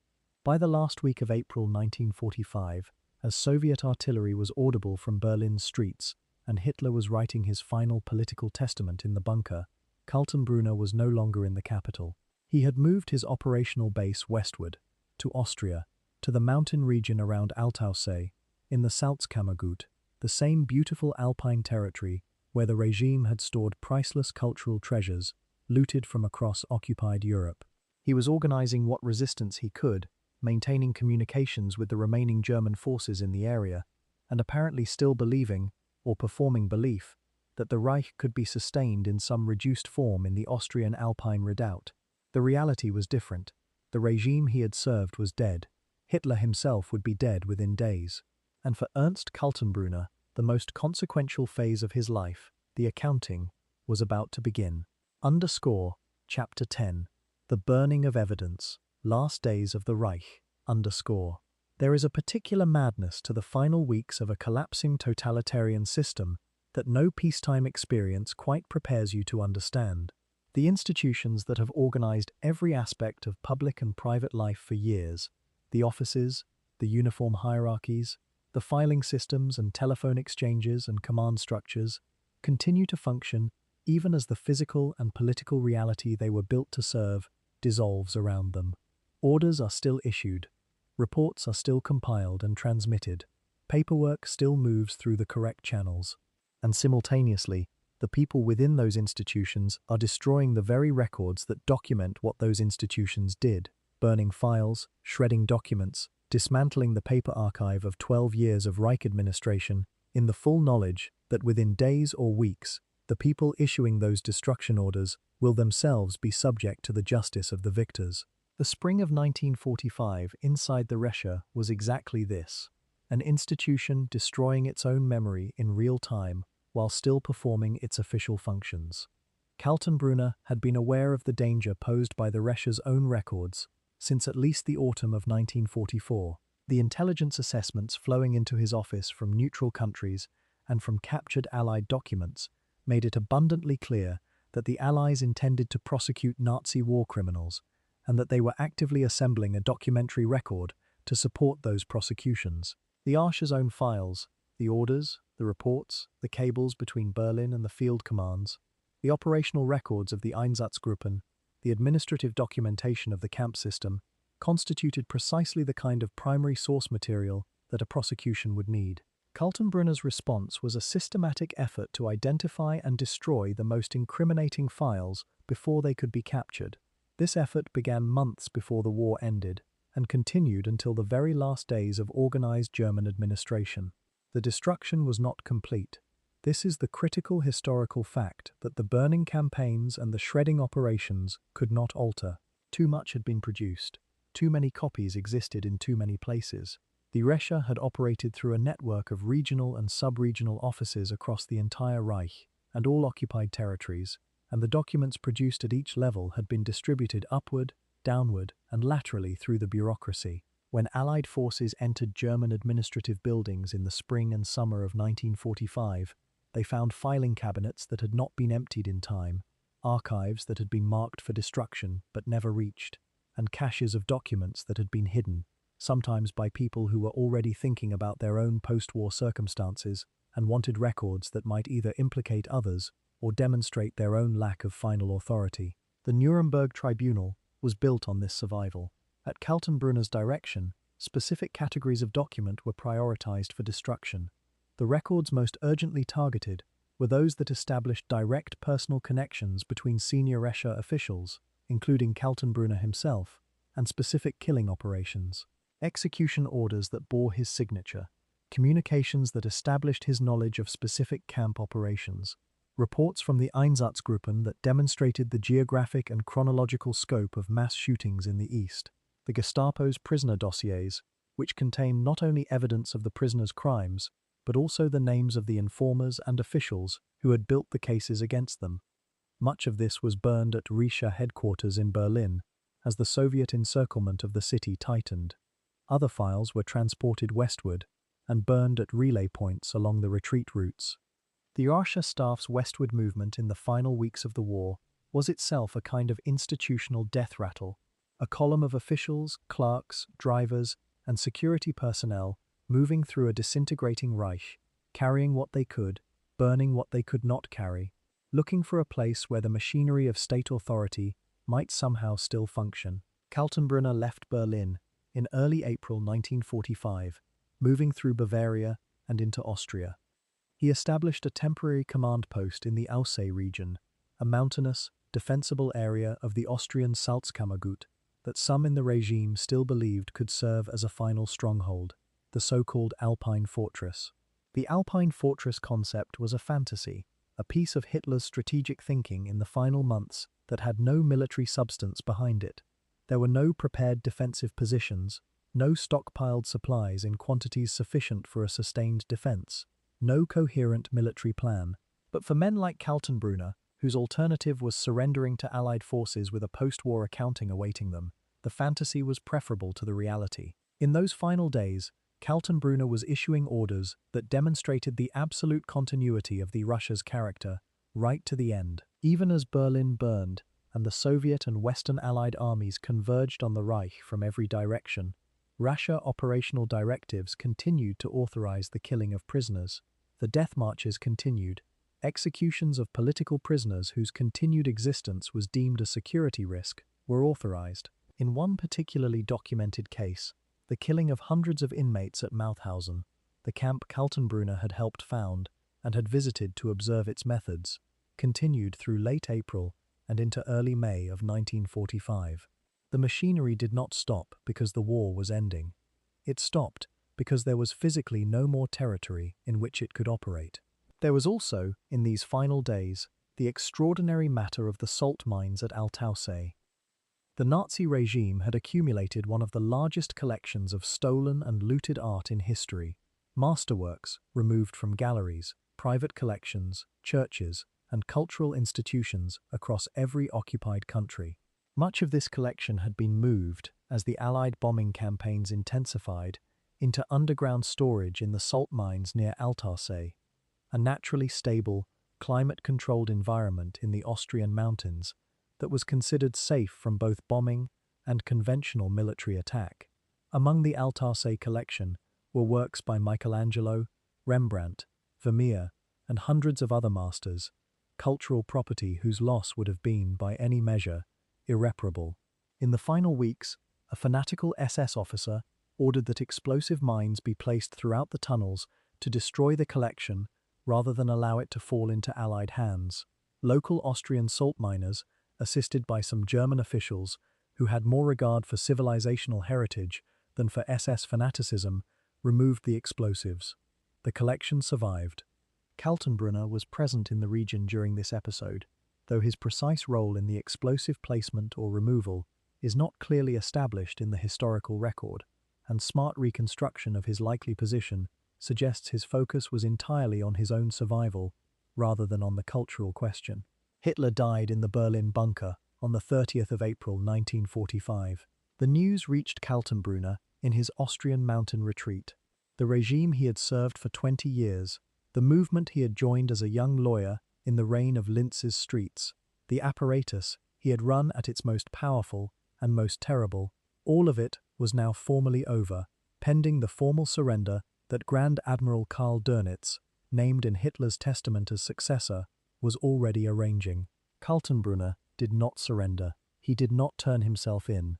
He had been the most powerful security official in the Reich, the man who had run the Gestapo and the SD and had administered the machinery of the Holocaust for more than 2 years.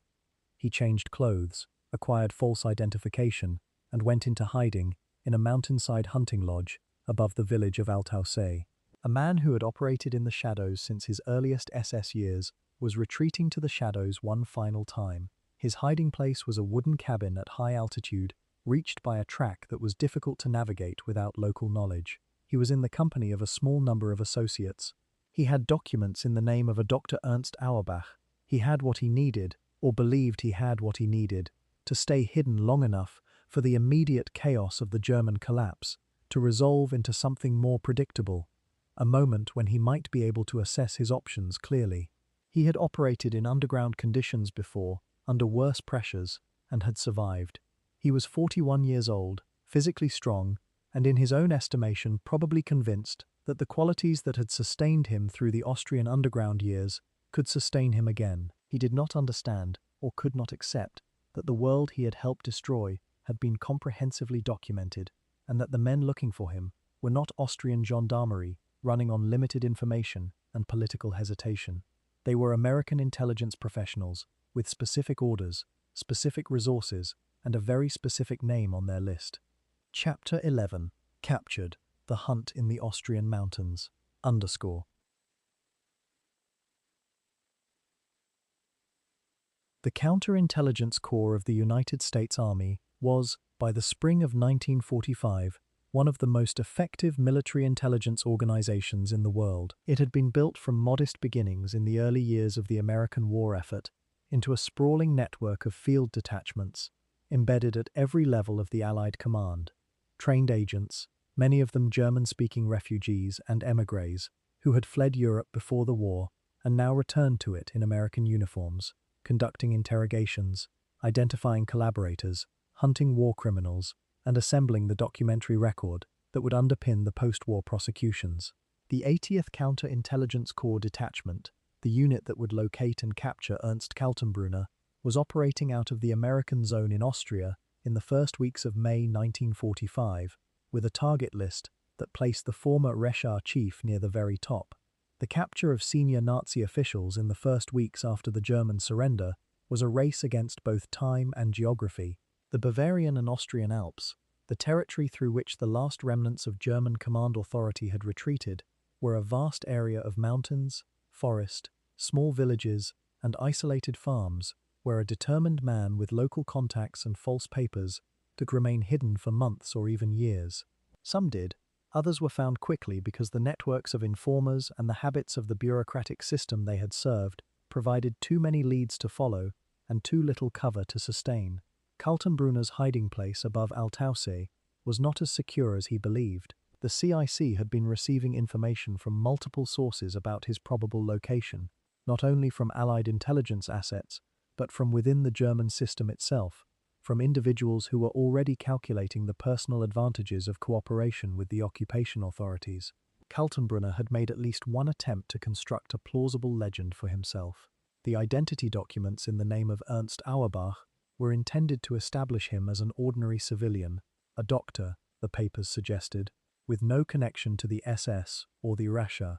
Whether he genuinely believed this legend could hold for any extended period, given that he was one of the most wanted men on the Allied target list, and that his physical appearance, his exceptional height, his distinctive facial scarring, the very specific silhouette of a man who had been photographed, described and documented in thousands of captured German administrative records, made concealment genuinely difficult, is unclear.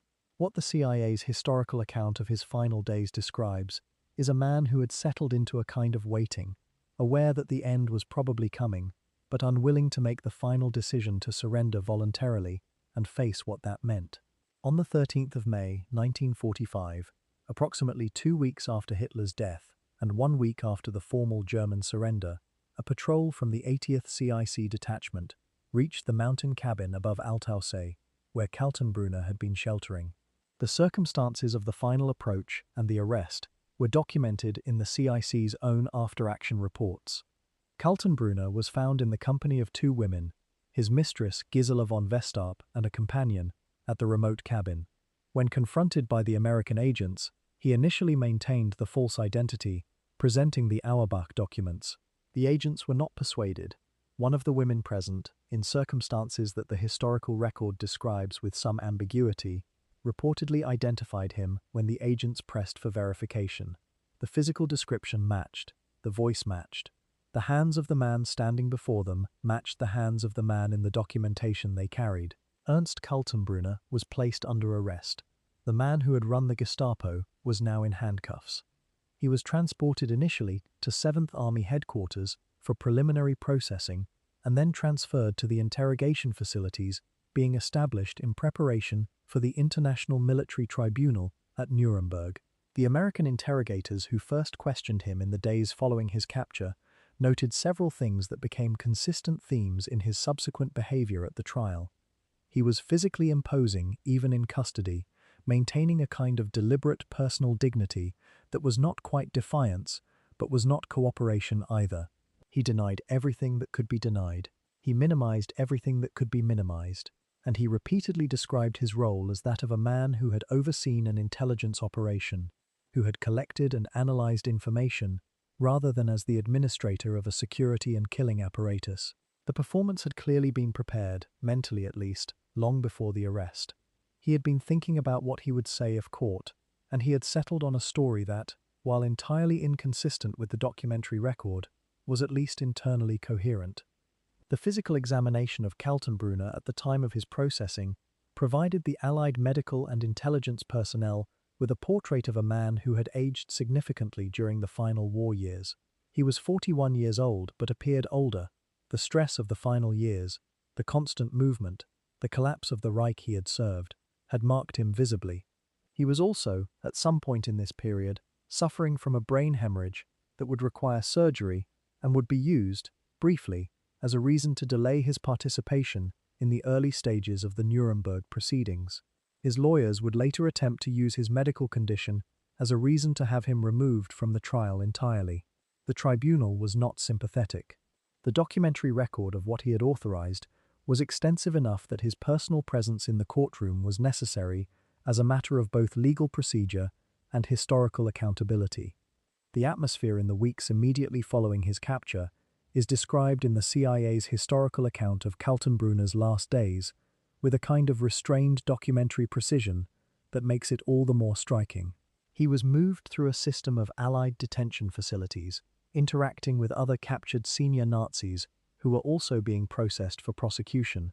Goering, Ribbentrop, Keitel, Jodl, the assembled remnants of a leadership whose decisions had killed tens of millions of people. The dynamics of this group, the mutual suspicions, the competition over who would give up whom, the bizarre social hierarchies that reformed even in Allied custody, have been extensively documented in historical accounts. Kaltenbrunner, by all accounts, was not a figure of social prominence even within this group. He was not the former Reichsmarshal or the former foreign minister.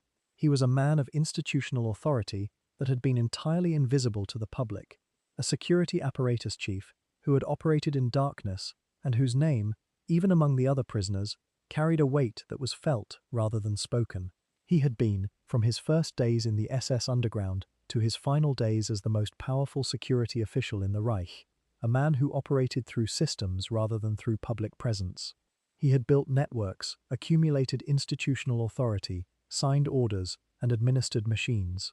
He had not given speeches at Nuremberg rallies, or made radio broadcasts, or published manifestos. He had done his work in offices, on paper, through the quiet accumulation of bureaucratic control over the instruments of state violence.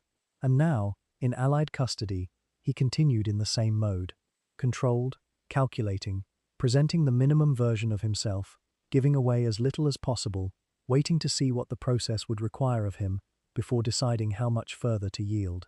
The man who had administered the most thoroughly documented bureaucratic killing apparatus in history was now calculating how to make that documentation disappear, not physically, since it was already in Allied hands, but rhetorically, through the careful construction of a narrative in which he had been a manager, not an architect, an administrator, not an author. It would not work, but he would try. Chapter 12. The Nuremberg Dock. Facing the weight of the record. The International Military Tribunal at Nuremberg was the most ambitious judicial undertaking in human history up to that point. 4 Allied powers, the United States, Great Britain, France, and the Soviet Union, had agreed to establish a court in the German city of Nuremberg that would try the surviving senior leadership of the Nazi regime on charges that included crimes against peace, war crimes, and crimes against humanity. The choice of Nuremberg was not accidental. It was the city where the annual Nazi Party rallies had been held, the city whose name was attached to the racial laws of 1935 that had stripped Jews of their citizenship. Trying the Nazi leadership in Nuremberg was a statement about accountability, about the relationship between the ideology those rallies had celebrated and the crimes the trial would document. The proceedings opened on the 20th of November 1945 and would run until the 1st of October 1946. Among the 24 defendants in the dock, the surviving senior figures of the Nazi state, Ernst Kaltenbrunner occupied a position that was in some ways paradoxical. He was, by the institutional measure of what he had actually administered, one of the most consequential figures on trial. The RSHA he had headed was directly responsible for more deaths than the organizations controlled by most of his co-defendants. And yet he was not, by public recognition or historical reputation, one of the famous names. He was not Göring, whose Luftwaffe and economic empire had been visible to the world for years. He was not Ribbentrop, whose name had been attached to diplomatic events. He was not Hess, who had flown to Scotland. He was not Speer, whose public profile as the technician of war production had given him a kind of complicated celebrity. Kaltenbrunner was the man in the dock who most of the outside world had to learn about for the first time. His initial absence from proceedings, due to the brain hemorrhage and the surgery that followed, meant that the trial had been underway for some time before he was able to participate. When he finally took his place in the dock, his physical presence was striking even by the standards of the group assembled there. He was easily the tallest man in the room. The scarred face, the imposing frame, the deliberately controlled demeanor, all of it contributed to a physical impression that was, for the journalists and public observers in the gallery, a kind of confirmation of the worst that had been written about him. He did not look like a bureaucrat.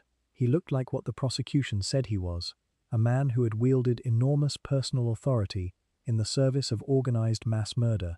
Whether that impression was fair to the institutional complexity of his role, or whether it was simply a physical prejudice that the prosecution was happy to allow to work in their favor, is an interesting historical question. The answer is probably both. The prosecution case against Kaltenbrunner was built on documents, overwhelmingly, deliberately, almost exclusively on documents. The lead American prosecutor, Justice Robert Jackson, had made the strategic decision early in the Nuremberg proceedings to rely on German documents wherever possible, rather than on witness testimony, on the grounds that documents could not be intimidated, could not recant, could not be impeached for personal interest or faulty memory. Documents had the additional advantage of being, in the context of the RSHA, extraordinarily numerous. The RSHA had been a bureaucracy of the most thorough kind. Every operation documented, every order recorded, every report compiled and filed and cross-referenced. The same institutional obsession with paperwork that made the Nazi state so efficient at killing also made it uniquely vulnerable to a documentary prosecution. Kaltenbrunner's prosecutors had thousands of relevant documents. They selected carefully. The specific charges against Kaltenbrunner fell into three categories. The first was the administration of the concentration camp system, his authority to commit and release prisoners, his issuance of orders for executions within the camps, his direct personal visits to camps including Mauthausen, where executions were performed in his presence. The second was his role in the implementation of the final solution, his communications with Eichmann's office, his lobbying for accelerated deportations, his presence at and involvement in the Hungarian operations of 1944. The third was his administration of the program of terror against political opponents in Germany and the occupied territories, the Bullet Decree against recaptured prisoners of war, the Nacht- und Nebel decrees under which resistance members in occupied Western Europe were transported to Germany and made to disappear without any official acknowledgement of their fate, and the interrogation and execution of those identified as involved in the July 20th conspiracy. Kaltenbrunner's defense strategy, developed with his court-appointed lawyer Kurt Kaufmann, was consistent with the story he had been constructing since his capture. He maintained, throughout, that his role had been essentially that of an intelligence official, that he had gathered and analyzed information, and that the operational and administrative functions attributed to him by the prosecution had actually been exercised by Himmler, Müller, or other Russia department chiefs, without his personal involvement or authorization. He denied signing specific orders that his own signature appeared on. He denied authorizing specific operations that the documentary record showed had been approved by his office. When confronted with documents bearing his name, he argued that his signature had been forged, that subordinates had used his name without authorization, or that the documents had been manufactured by the prosecution. This defense was heard, processed, and rejected by the tribunal with a thoroughness that the judgment makes clear. The most damaging single sequence of the trial against Kaltenbrunner was almost certainly the introduction of affidavit testimony from Rudolf Höss, the commandant of Auschwitz, who described in detailed, procedural terms the relationship between the RSHA and the Auschwitz killing operations. Höss's affidavit documented the chain of command through which the extermination program had been authorized and sustained, tracing it directly to Himmler and, below Himmler, to the RSHA. Kaltenbrunner's defense attempted to limit the impact of this testimony by emphasizing that Höss named Himmler and Eichmann more directly than Kaltenbrunner in certain sequences. The tribunal did not find this persuasive. The RSHA chief's responsibility for the operations conducted by his office was not diminished by the fact that specific operational details had been handled by specific subordinates. The doctrine of command responsibility, that a senior commander is responsible for the foreseeable actions of those under his command, applied with full force. The cross-examination of Kaltenbrunner himself, conducted over several sessions by the prosecution, produced exchanges that became, in the historical literature, among the more extraordinary legal dialogues of the entire Nuremberg proceedings. Kaltenbrunner maintained his denials with a persistence that several contemporary observers found almost admirable in its tenacity and almost insulting in its contempt for the observable facts. He was confronted with document after document bearing his signature or his name.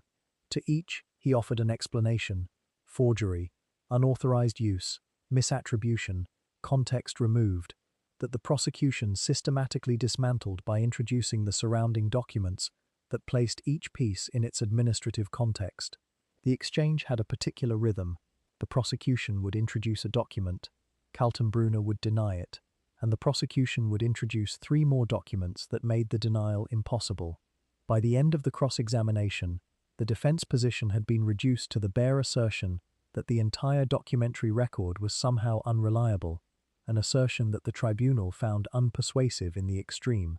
His co-defendants watched him with a mix of reactions documented in the psychological studies conducted on the Nuremberg prisoners. Some, particularly those who had their own interest in distancing themselves from the RSHA, were content to let Kaltenbrunner absorb the institutional responsibility for the security apparatus. Göring, characteristically, treated him with contemptuous distance. The former field commander and economic overlord of the Reich had always had complicated relations with the SS, and positioning himself as separate from the RSHA's operations was central to his own defense strategy. Albert Speer, who was constructing the most elaborate post-war persona of any Nuremberg defendant, maintained careful distance. Only a few of the defendants appeared to have any genuine solidarity with Kaltenbrunner, those whose own institutional connections to the RSHA were close enough that his fate and theirs were linked. Through all of it, the prosecution's methodical dismantling of his denials, the weight of the documentary evidence, the testimony from men whose names and files his own office had processed, Kaltenbrunner maintained the same controlled, deliberate, outwardly calm demeanor that had characterized his entire career.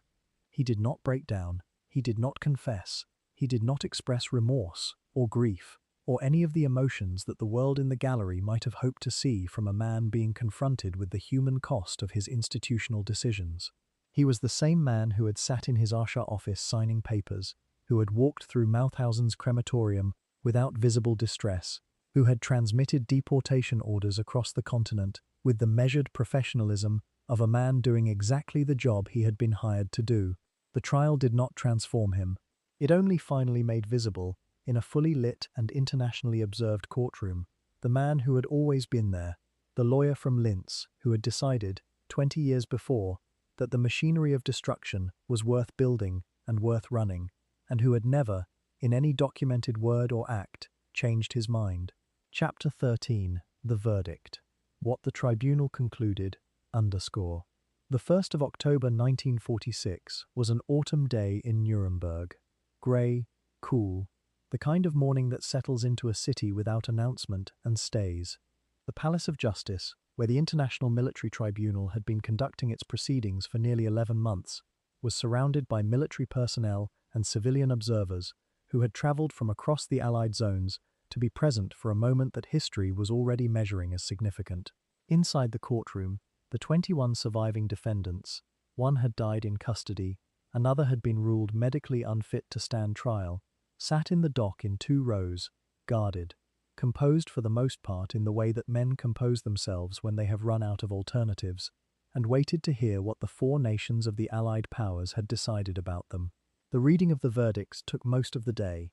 Each defendant's name was called, the charges were enumerated, the tribunal's findings were read into the formal record, and then the judgment, guilty or not guilty, on each count, was delivered. Kaltenbrunner's turn came in the afternoon.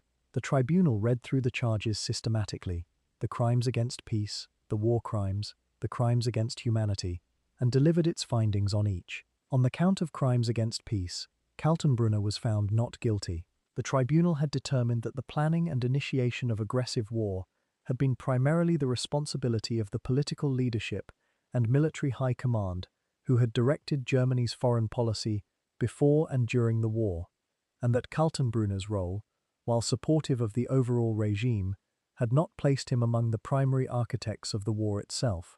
This was not an acquittal in any meaningful sense. It was a precise legal finding about a specific charge.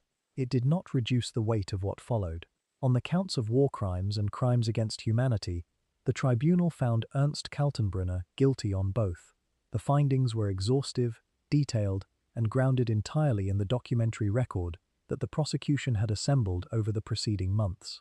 The tribunal's written judgment on Kaltenbrunner ran to several substantial pages, an unusual length for an individual defendant's findings, reflecting both the scope of the charges and the tribunal's evident determination to address his denials directly and systematically. The judgment noted, with a precision that made his defense position untenable in retrospect, that Kaltenbrunner had argued either that documents bearing his signature were not signed by him, or that they were signed without his knowledge of their contents, or that the operations they authorized were carried out without his personal direction. The tribunal then addressed each category of denial and rejected it on the basis of the surrounding documentary context. It found, specifically, that the evidence established beyond any reasonable legal doubt that Kaltenbrunner had exercised command authority over the concentration camp system, that he had issued orders for the killing of prisoners, including prisoners of war, in violation of the laws of war, that he had been directly involved in the acceleration of deportations of Jewish populations to the killing centers, and that he had personally witnessed and approved killing operations at Mauthausen. The judgment's treatment of Kaltenbrunner's intelligence function, his role as RSHA chief in the narrower sense of running the SD's intelligence operations, was notably brief. The tribunal was not particularly interested in the distinction Kaltenbrunner had been trying to draw between himself as an intelligence chief and the men beneath him who ran the operational killing machinery. The distinction did not survive scrutiny. The RSHA was a unified institution under a single command, and the command authority for all of its functions, intelligence, policing, security, and the administration of mass murder, was vested in the person of its chief. Kaltenbrunner was that person. The tribunal did not accept that an individual could administer a large bureaucratic killing apparatus without knowledge of what it did, and without bearing responsibility for its actions. That principle, the principle of command responsibility, was one of the foundational legal contributions of the Nuremberg proceedings, and its application to Kaltenbrunner was among its clearest and most fully documented expressions. The sentence was death by hanging. It was delivered to Kaltenbrunner in the same session. After the reading of the verdicts was complete, he received it without visible reaction, no dramatic outburst, no collapse, no expression of emotion that observers in the courtroom could document. He had known, or must have known, that this was the most likely outcome. The evidence against him was too comprehensive, his denials too thoroughly dismantled, his institutional role too precisely documented for any other outcome to have been genuinely plausible. What observers noted instead was his posture, unchanged from the beginning of the proceedings to their end. The physical containment of a man who had spent his entire adult life in the discipline of a system that did not reward visible emotion. The sentence was noted. The session ended. The defendants were returned to their cells. 11 defendants received the death sentence at Nuremberg. Göring, Ribbentrop, Keitel, Kaltenbrunner, Rosenberg, Frank, Frick, Streicher, Jodl, Seyss-Inquart, and Bormann, the last in absentia, his fate, at the end of the war, unknown to the tribunal. 3 were sentenced to life imprisonment: Hess, Funk, and Raeder. 4 received terms of imprisonment ranging from 10 to 20 years: Dönitz, von Neurath, von Schirach, and Speer. 3 were acquitted: Schacht, von Papen, and Fritzsche. Verdicts that generated considerable public controversy, particularly in the case of Schacht, whose role in financing German rearmament had been central to the prosecution's case. Kaltenbrunner's sentence placed him among a group of 11 men, but within that group he occupied a distinct institutional position, the head of the security and intelligence apparatus, the man who had run the machinery of organized terror and mass murder from January 1943 to the Reich's final days. The appeals process available under the Nuremberg framework was limited. The tribunal had not been designed to accommodate extensive post-conviction review, and the Allied Control Council, which had the authority to review and modify sentences, was the final mechanism available to defendants who wished to contest their verdicts. Kaltenbrunner's lawyers submitted an application to the Allied Control Council requesting either a reduction in sentence or a new trial. The application argued that the documentary evidence had been misinterpreted, that the principle of command responsibility had been applied too broadly, and that Kaltenbrunner had been denied fair process due to his medical condition during the early stages of the proceedings. The Control Council reviewed the application and rejected it. The sentence stood. Several of the psychological assessments conducted during Kaltenbrunner's imprisonment at Nuremberg survive in the historical record and provide a portrait of the man behind the institutional function. The American prison psychologist Gustav Gilbert, who interviewed many of the defendants at length, found Kaltenbrunner among the more difficult subjects, not because he was hostile or aggressive, but because he was consistently evasive in a way that made genuine psychological contact almost impossible. Gilbert noted that Kaltenbrunner showed no genuine remorse, not the performed variety, not the strategic variety, not even the limited kind that a man might display when calculating that some appearance of contrition might influence the outcome. He simply did not engage with the question of what his decisions had meant for the millions of people processed by the system he ran. Gilbert classified this as a form of extreme compartmentalization, a psychological architecture in which the administrative function of the office had been so thoroughly separated from the human consequences of its actions that the man who had run it genuinely could not or would not connect the two. There were 3 judicial appeals to the Allied Control Council from Kaltenbrunner and his legal team in the weeks between the verdict and the scheduled execution. Each was reviewed, each was rejected. The formal legal process that had begun with his capture in the mountains above Altaussee had run its course. The man who had administered the most powerful internal security and intelligence apparatus in the history of the modern state had been found guilty by an international tribunal of the highest crimes in the legal vocabulary available to that tribunal. The sentence was death. The date was set for the 16th of October, 1946. 11 days remained. Those 11 days, in the cells of the Nuremberg prison, were observed by the prison chaplain, the psychologists, the guards, and the prison administration. Kaltenbrunner received visits from the Catholic chaplain, Father Sixtus O'Connor, a fact that has a particular irony given the thoroughness of his denial throughout the proceedings, since pastoral care in the face of death is typically premised on some acknowledgement of what one is being cared for. He spent time writing. He did not produce a written confession or a statement of remorse for the historical record. He remained, to the end, a man who had accepted the institutional logic of the system he served so completely that even in the final days of his life, with the verdict delivered and the sentence confirmed, he could not publicly step outside it. He had been the machine's most faithful servant. He died the machine's most silent prisoner. Chapter 14. The Execution. The Last Night. In Nuremberg. The gymnasium of the Nuremberg prison was not designed for the purpose to which it was put on the night of the 15th, and into the early hours of the 16th of October, 1946. It was an ordinary institutional room, high-ceilinged, plain, with the functional architecture of a building designed for physical exercise rather than judicial finality.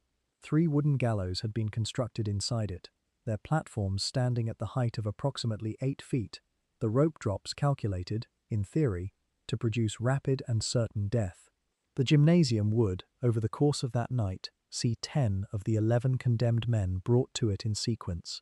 The 11th, Hermann Göring, had been found dead in his cell the previous evening, having concealed and swallowed a cyanide capsule at a moment that the prison's considerable security measures had somehow failed to prevent. His death by his own hand, hours before the scheduled execution, was the final act of the public performance he had maintained throughout the trial, a man unwilling to give the Allies the satisfaction of his death on their terms, in their venue, by their method. Kaltenbrunner was third in the sequence that night. Each man was brought from his cell in turn, escorted through the corridors of the prison by American military police, into the gymnasium, up the 13 steps of the gallows, and into the final procedures that the execution required. The process was conducted under tight security and in the presence of a small number of official witnesses, Allied military personnel, journalists selected to provide a public record, and the prison officials whose administrative function included documenting the deaths. Kaltenbrunner walked to the gallows with the same physical composure that he had maintained throughout his imprisonment. The large frame, the deliberate carriage, the face that had been marked since his student years by the scars he had always carried, like a declaration of hardness. He climbed the steps. The procedures were followed. The black hood was placed over his head. The execution of Ernst Kaltenbrunner by hanging on the 16th of October 1946 did not proceed cleanly. The American military hangman assigned to the executions that night, Master Sergeant John C. Woods, was later found to have been not particularly expert at his assignment. Historians and journalists who studied the Nuremberg executions in subsequent decades found evidence that multiple hangings that night involved longer deaths than the method theoretically required. that the drops and the knots in several cases did not produce the instantaneous death that a properly executed hanging should deliver. Whether Kaltenbrunner's death fell into this category cannot be stated with certainty from the documented record, and the script will not speculate beyond what sources establish. What the official documentation records is that he was pronounced dead by the prison physician a short time after the drop. His body, along with those of the other executed men, was transported to a crematorium in Munich. The ashes were scattered in the Isar River. No grave exists, no marker remains. By the design of the Allies, who were determined that the executed men's graves not become sites of commemoration or pilgrimage, the physical remains of Ernst Kaltenbrunner were dissolved into the geography of the country his movement had tried to remake in its own image. His last recorded words before the hood was placed over his head were brief and characteristic. He said that he had done his duty in the service of his people and his fatherland, and that he was content to die for it. The statement was not a confession. It was not an acknowledgement of the meaning of what he had administered. It was the final assertion of the same position he had maintained through the trial, through the appeals, through the prison chaplain's visits, and the psychologist's interviews, that what he had done had been duty, service, the performance of the function his station required. It was, in its own terrible way, the most honest statement he had made throughout the entire proceeding. He genuinely did not recognize a distinction between the duty he described and the crimes for which he was being executed. The ideology had absorbed the man so completely that the man could not, even at the last moment, see past it. The contrast between his end and the ends of some of his co-defendants is worth noting without dramatization. Goering's cyanide, Ribbentrop's visible terror on the platform, the different registers of emotion, defiance, contrition, and collapse that the various men displayed in the same gymnasium over the course of that same night. Kaltenbrunner's composure, observed by those present, was consistent with everything the trial and the imprisonment had shown about him. Not heroic, not admirable, but simply consistent. He was the same man at the end as he had been at the beginning. Whatever processes of reflection or revision that the 11 years between his joining the SS and the beginning of the war, or the 2.5 years he had spent running the RSHA, or the 11 months of trial, or the 11 final days of waiting, might have produced in another man, they had not produced them in him. He walked through the door he had built for himself, without looking back. The deaths of the 10 executed Nuremberg defendants that night marked the formal end of the most senior level of Nazi accountability. Other trials followed. The subsequent Nuremberg trials, under American authority, tried lower-ranking officials and specialists, the Einsatzgruppen commanders, the doctors who had conducted experiments on prisoners, the judges who had administered the Nazi legal system, the industrialists who had used slave labor, the military commanders who had ordered or permitted atrocities. These trials extended the principle of the First Nuremberg Tribunal, that individuals bear personal responsibility for the actions of the institutions they command and the systems they serve, into the middle levels of the Nazi hierarchy. They were important, and their record was significant, but the top level, the men who had been closest to the decisions and who had exercised the greatest institutional authority, had been accounted for, in a formal legal sense, in the first trial. Kaltenbrunner's death was part of that accounting. What the executions did not do, and it is important to state this clearly because there is a tendency to treat formal legal accountability as a kind of resolution that it cannot actually provide, was restore or compensate for what had been destroyed. The millions of people who had died in the camps, in the shootings, on the death marches, in the mass graves of the eastern occupied territories, in the ghettos and the deportation trains, their deaths were not undone by the deaths of 11 men in a gymnasium in Nuremberg. Their families were not restored. Their communities were not reconstituted. Their cultural worlds, the Yiddish-speaking communities of Eastern Europe, the Sephardic communities of the Balkans and Greece, the urban professional Jewish communities of Vienna and Berlin and Prague, the intellectual and artistic networks that had been part of the fabric of European civilization, were gone. Legal accountability and historical reckoning are not the same thing as restoration, and the Nuremberg executions should not be remembered as though they were. They were a beginning, an attempt to establish, for the first time in history, that individuals who lead systems of mass murder can be held personally to account. They were not an ending. The body of Ernst Kaltenbrunner, dissolved in the Isar River and therefore permanently beyond the reach of geography or memorial, represented the Allied determination that the men convicted at Nuremberg should leave no physical trace that could be used, as the shrine to the German defeat of 1918 had been used, to sustain a mythology of martyrdom and revenge. Whether that determination was wise as a policy is debated by historians of memory and commemoration. What is certain is that it was largely effective. There is no grave for Kaltenbrunner. There is no monument. There is no pilgrimage site. There is only the record, the extraordinary, detailed, overwhelming documentary record of what he did and how the world finally responded to it. The record is his only monument, and it is the most appropriate monument imaginable. The river received what the gallows left. The autumn morning of the 16th of October, 1946, passed into afternoon, and the city of Nuremberg continued around it, damaged still from the years of bombing, beginning the slow reconstruction that would eventually make it one of the most visited cities in Germany.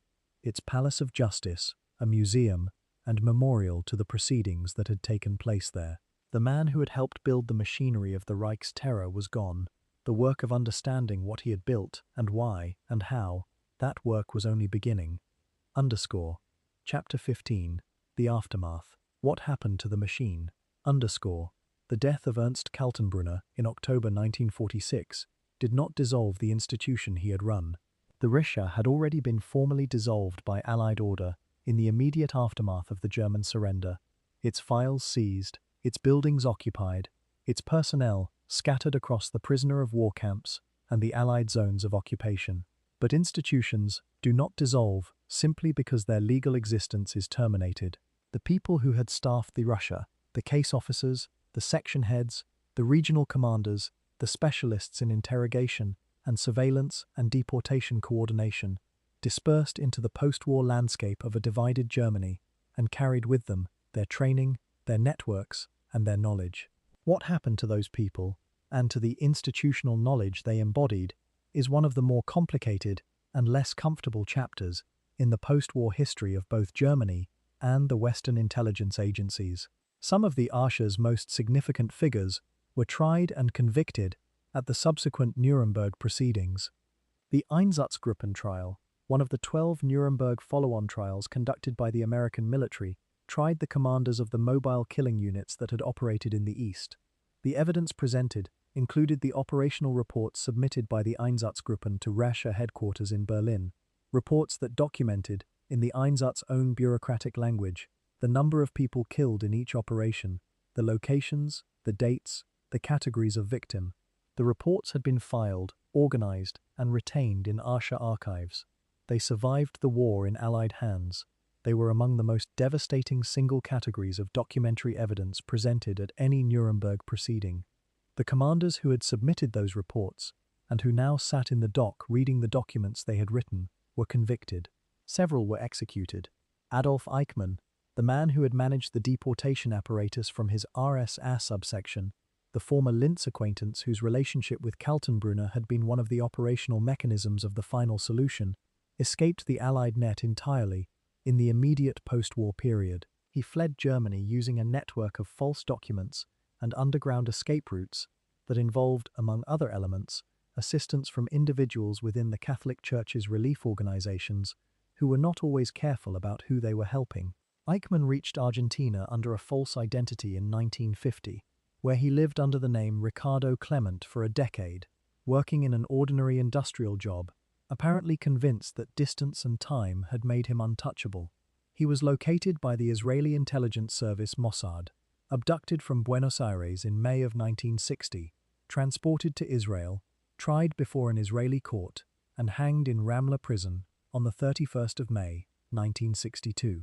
His trial, in which he notoriously described himself as a man who had simply followed orders and managed logistics without personal conviction about the meaning of what he was doing, produced one of the most influential historical and philosophical examinations of perpetrator psychology ever written. Heinrich Müller, the Gestapo chief who had operated directly beneath Kaltenbrunner in the RSHA's hierarchy, and who had been more operationally involved in many of the killing programs than Kaltenbrunner himself, was never found. He disappeared in the final days of the Battle of Berlin in late April and early May of 1945. His fate remains, genuinely and definitively, unknown. He was the most senior Nazi official never to be captured, tried, or confirmed dead. Various claims and theories emerged over the decades: that he had been recruited by American or Soviet intelligence, that he had fled to South America, that he had died in Berlin in the final fighting. None were conclusively proven. A grave in a Berlin cemetery bearing his name was examined decades after the war and found to contain the remains of 3 different individuals, none of whom matched Müller's known physical characteristics. The man who had run the Gestapo under Kaltenbrunner had achieved what Kaltenbrunner himself had attempted: genuine disappearance. Unlike Kaltenbrunner, he was never found. Walter Schellenberg, the SD foreign intelligence chief who had been Kaltenbrunner's subordinate and rival, had a post-war trajectory that illustrated the Western intelligence agency's complicated relationship with RSHA personnel. Schellenberg was tried at the subsequent Nuremberg proceedings and convicted on charges related to his membership in the SS and his role in certain RSHA operations. He received a 6-year sentence, of which he served less than 2 before being released on medical grounds in 1951. He died of liver disease in Italy in 1952, having spent his final years writing his memoirs and cooperating with Western intelligence debriefers who were interested in his knowledge of Soviet intelligence methods and German wartime intelligence operations. His memoirs, published posthumously, presented a self-serving portrait of a man who had been a moderating influence within the RSHA, a characterization that subsequent historians found largely unsupported by the documentary record. The personnel of the RSHA's more specialized functions were absorbed, in numbers that historians have continued to document and debate, into the intelligence agencies of the emerging Cold War powers. Both American and West German intelligence services recruited former RSHA and Abwehr personnel during the late 1940s and through the 1950s, on the rationalization that their expertise in Soviet intelligence methods, Eastern European networks, and the human geography of the Soviet-controlled territories was too valuable to waste because of their wartime records. The most documented example was the Gehlen organization, the intelligence network established by former Wehrmacht military intelligence chief Reinhard Gehlen, which was funded and supported by American intelligence and eventually became the Bundesnachrichtendienst, the Federal Intelligence Service of West Germany. The Gehlen organization employed numerous former RSHA personnel. The rationalization that operational necessity superseded accountability was one that had significant consequences for the thoroughness of West Germany's early post-war reckoning with the Nazi security apparatus. Mauthausen concentration camp, the facility in Upper Austria that Kaltenbrunner had helped found and had visited to observe its killing methods, was liberated by the United States Army on the 5th of May, 1945. American soldiers who entered the camp found thousands of surviving prisoners in extreme states of deprivation, alongside evidence of the systematic killing that had taken place there throughout the camp's years of operation. The camp was subsequently maintained as a memorial site, and it is today one of the most significant memorial museums in Austria, a place where the physical infrastructure of the camp has been preserved and documented, where the names of those who died there are recorded, and where the history of what happened there is taught to Austrian schoolchildren and international visitors. Austria's relationship with its own role in the Nazi system, the question of how much responsibility Austria bore as a co-perpetrator rather than merely a victim, was a source of significant historical controversy throughout the post-war decades. Kaltenbrunner's biography is one of the central exhibits in that argument.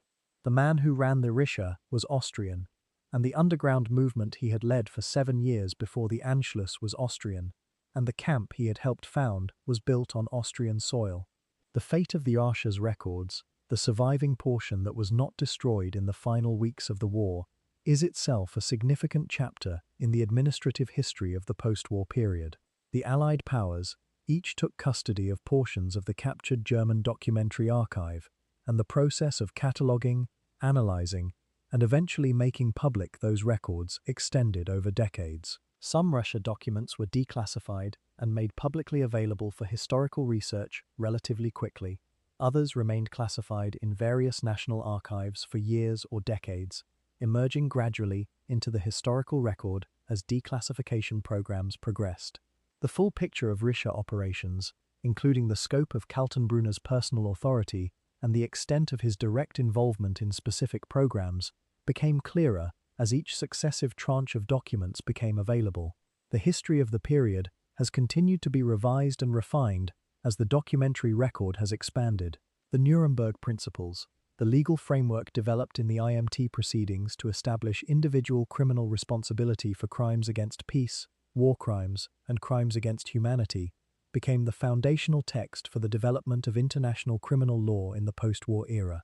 They were incorporated into the work of the United Nations International Law Commission, which formalized them in 1950. They underpinned the legal framework of subsequent international tribunals, the International Criminal Tribunal for the former Yugoslavia in the 1990s, the International Criminal Tribunal for Rwanda in the same period, and the International Criminal Court, established by the Rome Statute in the early years of the 21st century. Kaltenbrunner's trial and the principle of command responsibility developed and applied in his case is part of the legal foundation of every subsequent effort to hold individuals accountable for systematic crimes committed through state or quasi-state institutions. The man is gone. The legal principle established in his trial endures. Austria took many decades to fully and publicly reckon with the Austrian dimension of the Nazi enterprise. The dominant post-war Austrian narrative, the so-called victim myth, which positioned Austria as Hitler's first victim rather than as a co-participant in the Reich's crimes, shielded Austrian society from the kind of systematic self-examination that West Germany undertook more promptly and more thoroughly. The myth was not entirely invented. Austria had been annexed, Austrians had resisted, and Austrian suffering during the war had been real. But the myth, in its political deployment, served to deflect the question of Austrian perpetrators, of whom Kaltenbrunner was the most prominent, but far from the only significant example. The gradual dismantling of the victim myth, beginning in the 1980s and accelerating through the 1990s and 2000s, was one of the more significant developments in Austrian public life and historical consciousness of the late 20th century. The name of Ernst Kaltenbrunner and what it represents was part of that reckoning. Chapter 16, The Psychology, How a Lawyer Became an Architect of Terror. The question that every serious account of Ernst Kaltenbrunner must eventually confront is not the what, but the how.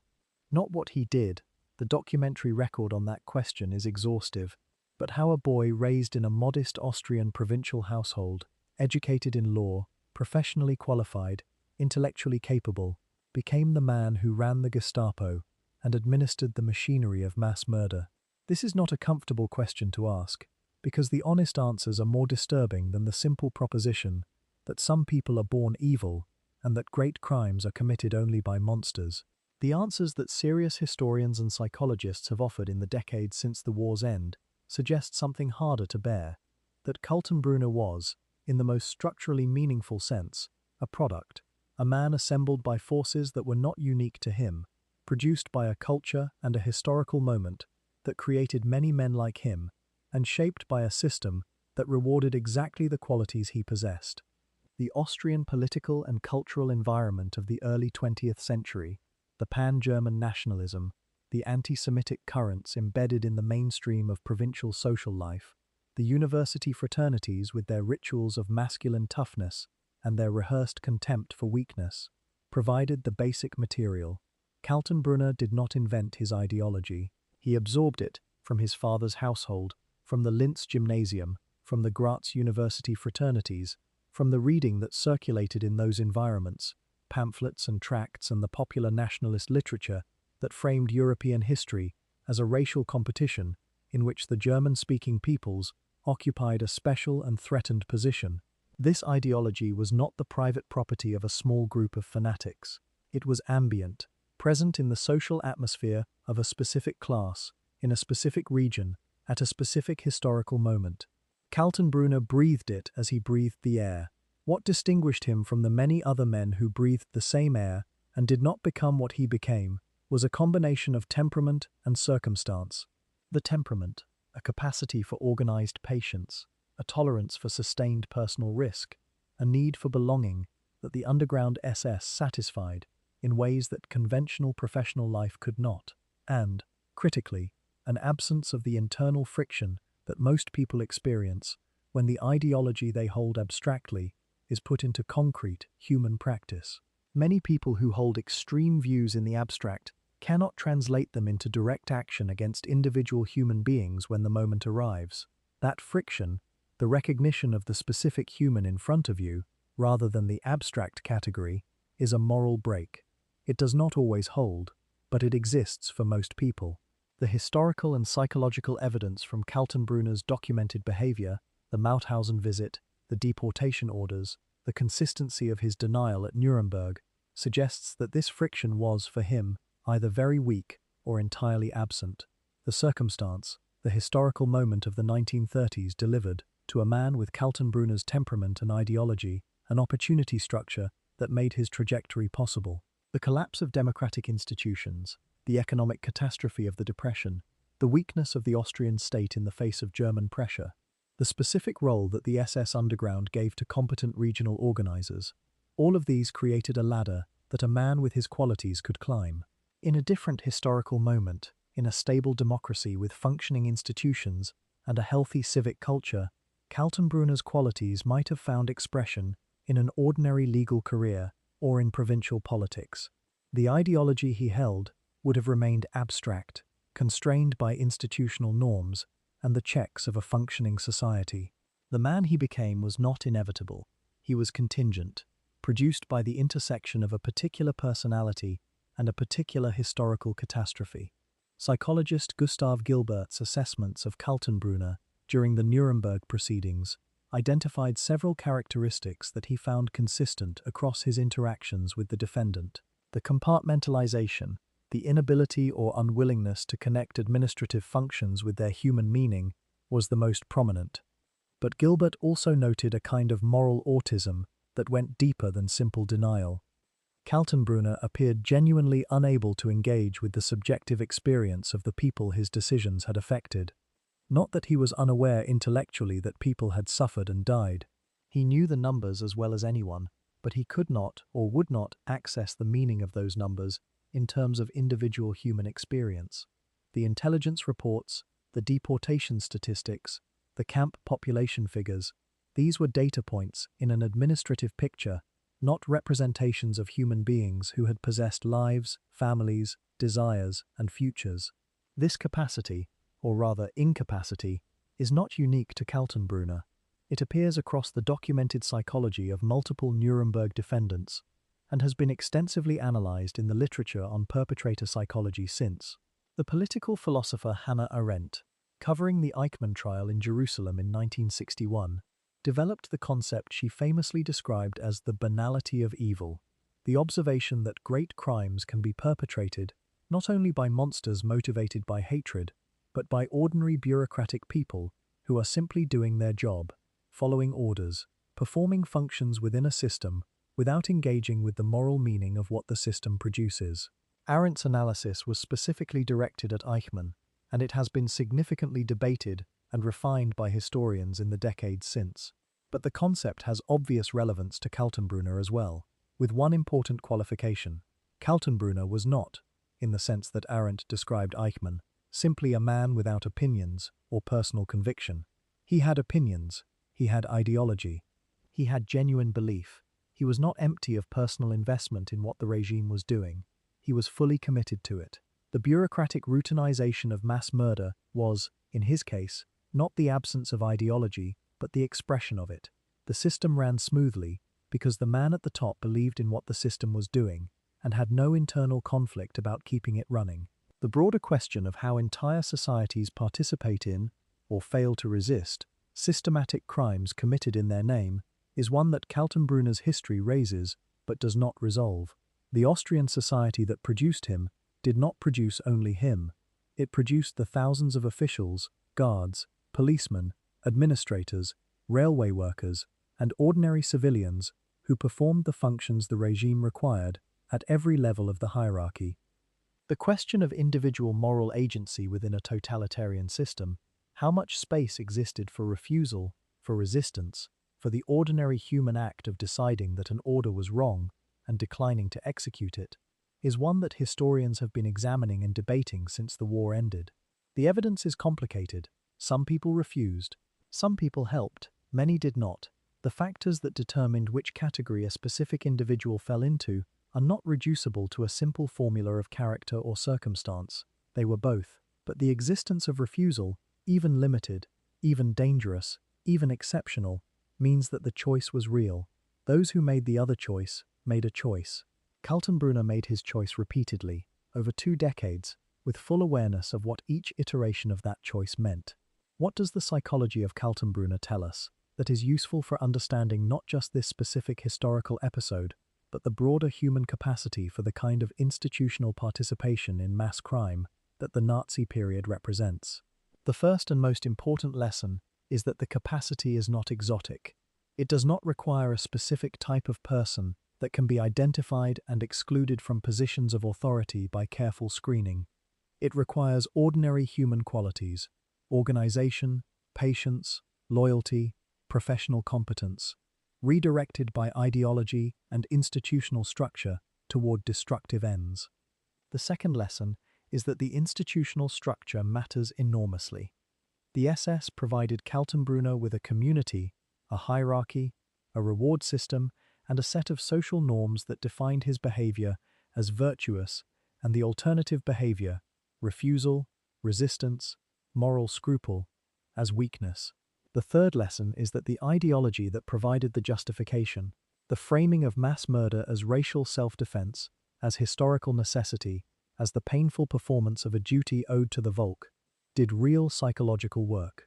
It allowed otherwise ordinary men to perform extraordinary crimes by convincing them that the crimes were not crimes at all, but the actions of responsible, courageous servants of their people and their time. None of these lessons are comfortable. All of them are necessary. The history of Ernst Kaltenbrunner is not useful as a reassuring story about a unique monster who was identified and destroyed by the forces of justice. It is useful as a precise, documented case study in how ideology, institution, and individual temperament combine to produce the conditions for mass crime, and as a warning about the continuing importance of maintaining the institutional structures, the civic cultures, and the moral frameworks that prevent those conditions from forming again. Chapter 17. The Legacy. How History Remembers and Misremembers. The historical memory of Ernst Kaltenbrunner has followed a pattern that is common to the second tier of Nazi leadership. Men who wielded enormous institutional power during the war, but who lacked the public profile of figures like Hitler, Goering, or Himmler. For decades after the war, Kaltenbrunner was known primarily to specialists, to historians of the SS and the RSHA, to legal scholars studying the Nuremberg proceedings, to researchers focused specifically on the administrative mechanisms of the Holocaust. For the general public, in Germany and Austria and internationally, his name was far less familiar than those of men whose institutional power had been smaller, but whose public presence had been larger. The consequence of this asymmetry is that the history of what the RSHA actually did, the specific mechanisms through which the final solution was administered, the intelligence operations, the terror against political opponents, has been less thoroughly embedded in popular historical consciousness than the history of the decisions that preceded it. The scholarly literature on Kaltenbrunner is less extensive than one might expect, given the scope of his institutional responsibility. Peter Black's biography, published in 1984 under the title Ernst Kaltenbrunner, Ideological Soldier of the Third Reich, remains the most comprehensive single treatment of his life and career, and historians writing about the RSHA and the Final Solution's administrative history continue to cite it as the essential reference. Black's work drew on the Nuremberg documentary record, captured USHA files, the CIA's post-war intelligence assessment of Kaltenbrunner's final days, and the testimony of former USHA personnel interviewed after the war. The picture it presents is of a man more ideologically committed and more personally engaged in the RSHA's killing operations than the trial's focus on documentary evidence fully conveyed. A man who was not merely administering an institution he had inherited, but actively driving it in the direction his convictions demanded. Austria's historical engagement with Kaltenbrunner has been, as with other elements of its Nazi-era history, complicated and delayed. For the decades when the victim myth provided the dominant Austrian public narrative of the war period, Kaltenbrunner was an inconvenient figure, an Austrian who had not been a victim, but a perpetrator of the highest order, whose career demolished the narrative of a nation that had simply suffered German occupation. His presence in the historical record was acknowledged in academic contexts, but rarely foregrounded in public commemoration or school curricula in the way that his institutional significance warranted. The reforms to Austrian historical education that began in the late 1980s and continued through the following decades brought his story more prominently into the public record.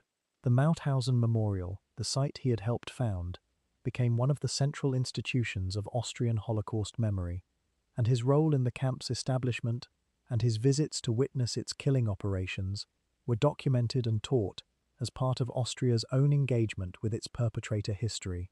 The figure of Kaltenbrunner has appeared in a relatively small number of dramatic treatments, films, television productions, theatrical works, compared with other Nazi leaders, largely because his public invisibility during the war years left less dramatic narrative material for fiction to work with. He appears as a secondary character in films about the Nuremberg trials and in some productions dealing with the final days of the Reich, usually depicted in the physical terms that his documented appearance makes natural, the tall, scarred figure of institutional menace. These depictions, whatever their dramatic quality, face the fundamental problem of all dramatizations of historical perpetrators: the temptation to find, or invent, psychological complexity that makes the dramatic character more interesting than the historical record supports. In Kaltenbrunner's case, the historical record is itself complex enough that this temptation can be resisted without sacrificing narrative interest. The real man is more revealing than any invented version of him. The question of how institutions like the RSHA should be taught and remembered, as historical phenomena that have been permanently defeated, or as case studies in institutional dangers that remain relevant, is one that the anniversary commemorations of the Nuremberg trials, which fall in this period, continue to raise. The 75th anniversary of the executions, in October of 2021, was marked in several countries with renewed scholarship, documentary production, and public commemoration focused not only on the defendants, but on the specific institutional mechanisms through which they had exercised power. The RSHA, as a model of how intelligence, policing, and security functions can be unified under ideological direction and used as an instrument of mass crime, received particular scholarly attention in that period. Kaltenbrunner's role as the institution's second and final chief was examined in that context with a precision and completeness that his relative public obscurity had previously prevented. The Nuremberg principles he helped bring into being, through the prosecution of his crimes and the legal framework developed to address them, have had a complicated life in the decades since their formulation. The International Criminal Court, established by the Rome Statute and operational since 2002, represents the most ambitious institutionalization of those principles, providing a permanent international forum for the prosecution of genocide, crimes against humanity, and war crimes. Its record over its first 2 decades of operation has been mixed, marked by significant convictions and significant failures, by the political complications inherent in a court that depends on state cooperation and that has been accused of selective application of its mandate. But the underlying principle that individuals who lead systems of mass crime cannot hide behind the authority of the state they served or the orders they received is now embedded in international law in a way that it was not before the Nuremberg proceedings. Kaltenbrunner's trial contributed to that embedding. The legacy of the RSHA as an institutional model has received specific scholarly and policy attention in the context of debates about the appropriate structure of modern security services. The unification of intelligence, policing, and security functions under a single command, which Kaltenbrunner completed when he absorbed the Abwehr in 1944, is recognized in security studies literature as a structural configuration that poses specific risks when the political environment in which it operates abandons legal and ethical constraints. The separation of functions, maintaining distinct institutional cultures, independent oversight, and legal boundaries between domestic intelligence, foreign intelligence, law enforcement, and military security, is understood, in the light of the RSHA's history, as a structural protection against the concentration of coercive power that enables systems like the one Kaltenbrunner ran. This is not an abstract historical lesson. It is a practical institutional principle that democratic governments continue to manage and debate. The specific location of Kaltenbrunner's capture, the mountains above Altaussee, in the Austrian Salzkammergut, has acquired a particular layered resonance in the post-war period, because it is also the location of the salt mines where the Nazi-looted art collection was stored. The two stories, the hiding security chief and the hidden cultural treasures, intersected in the same geography in the final days of the war, and the contrast they embody is striking. On one side of the mountain, men were trying to preserve what civilization had created. In the hunting cabin above the village, a man who had helped destroy millions of the people who created it was hiding from the consequences. The mountains absorbed both stories. The art was recovered, the man was found, the mountains remained. Kaltenbrunner left 3 children, 2 sons from his first marriage to Maria Huber, and a daughter born to his mistress, Gisela von Westarp. The lives of the children of senior Nazis, how they managed the knowledge of what their fathers had done, how they incorporated that knowledge into their own identities, how they related to the communities and institutions that bore the weight of their fathers' actions, is a subject of growing historical and psychological attention. The Kaltenbrunner children were young when the war ended, and the historical record of their post-war lives is limited in the sources available. What is documented is that the weight of a father's history as the head of the Gestapo and the RSHA is not a legacy that resolves itself simply or quickly. It is carried, differently by each individual, across generations. It is part of the broader ongoing human reckoning with what the Nazi period did to European society and to the families, perpetrators' families as much as victims' families, who had to continue living in its aftermath. Chapter 18. The Long Reckoning. Why Ernst Kaltenbrunner Still Matters, _ We have spent 17 chapters following one man from a small Austrian town, through the underground SS, through the Anschluss, through the corridors of power of the RSHA, through the courtroom at Nuremberg, and to the gymnasium, where his life ended on a cold October morning. It is a long journey, and the question that a thoughtful person arrives at by the end of it is both simple and difficult.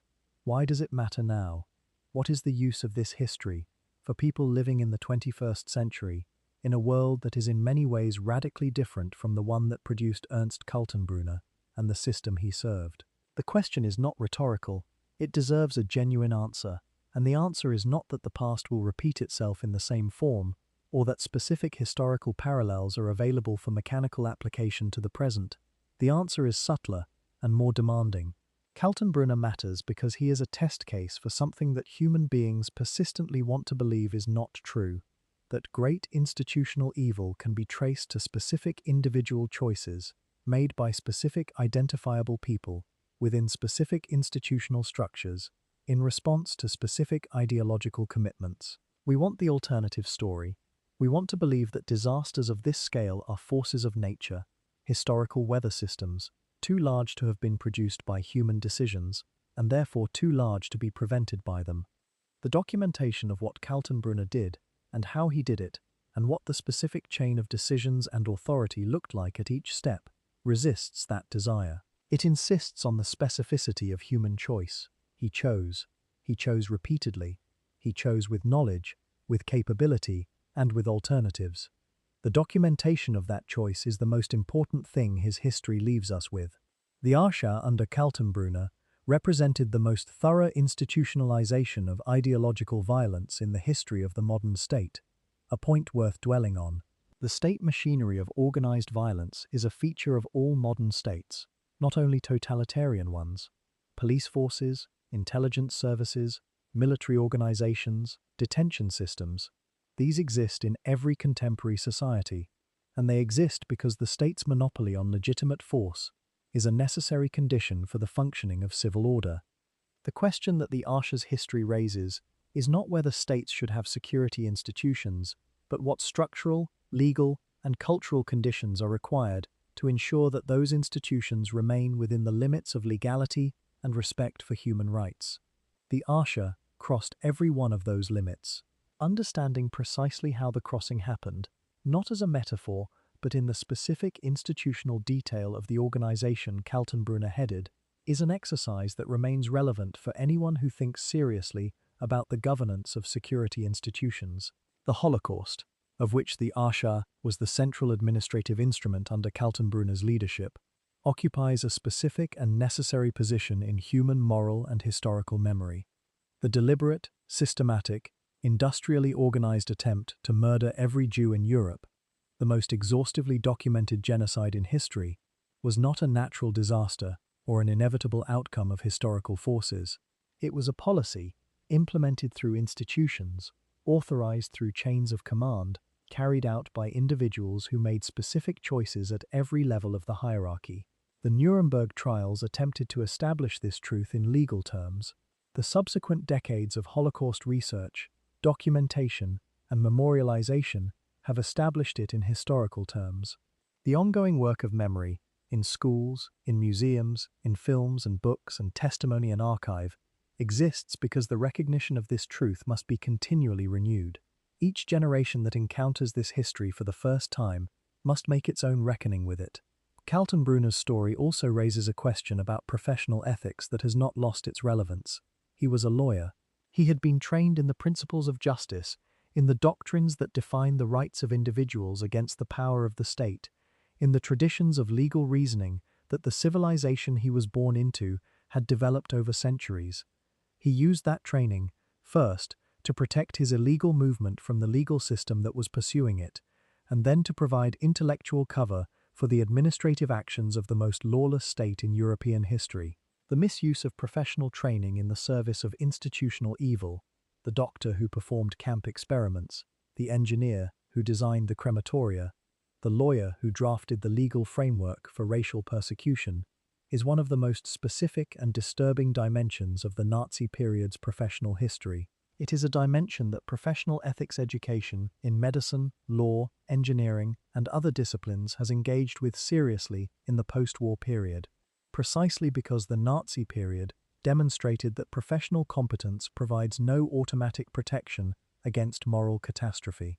The 43 years of Ernst Kaltenbrunner's life, from the 4th of October 1903 to the 16th of October 1946, trace an arc that is, in retrospect, almost geometrically precise in its shape. The ascent follows the rise of the movement he served. The peak coincides exactly with the greatest extension of that movement's power. The descent maps perfectly onto the military and moral collapse of the Reich he administered. There is no mystery in the shape of the arc, no accident or contingency in its final destination. The choice he made in October of 1930 to join the Nazi Party, and the choice he remade every day thereafter, with escalating consequences and escalating stakes, led with the logic of a proof to the gymnasium in Nuremberg. The law he had studied could not protect him from the law he had violated. The system he had served could not protect him from the system that replaced it. What he had built could not survive the reckoning that the world, after everything, still had the capacity to demand.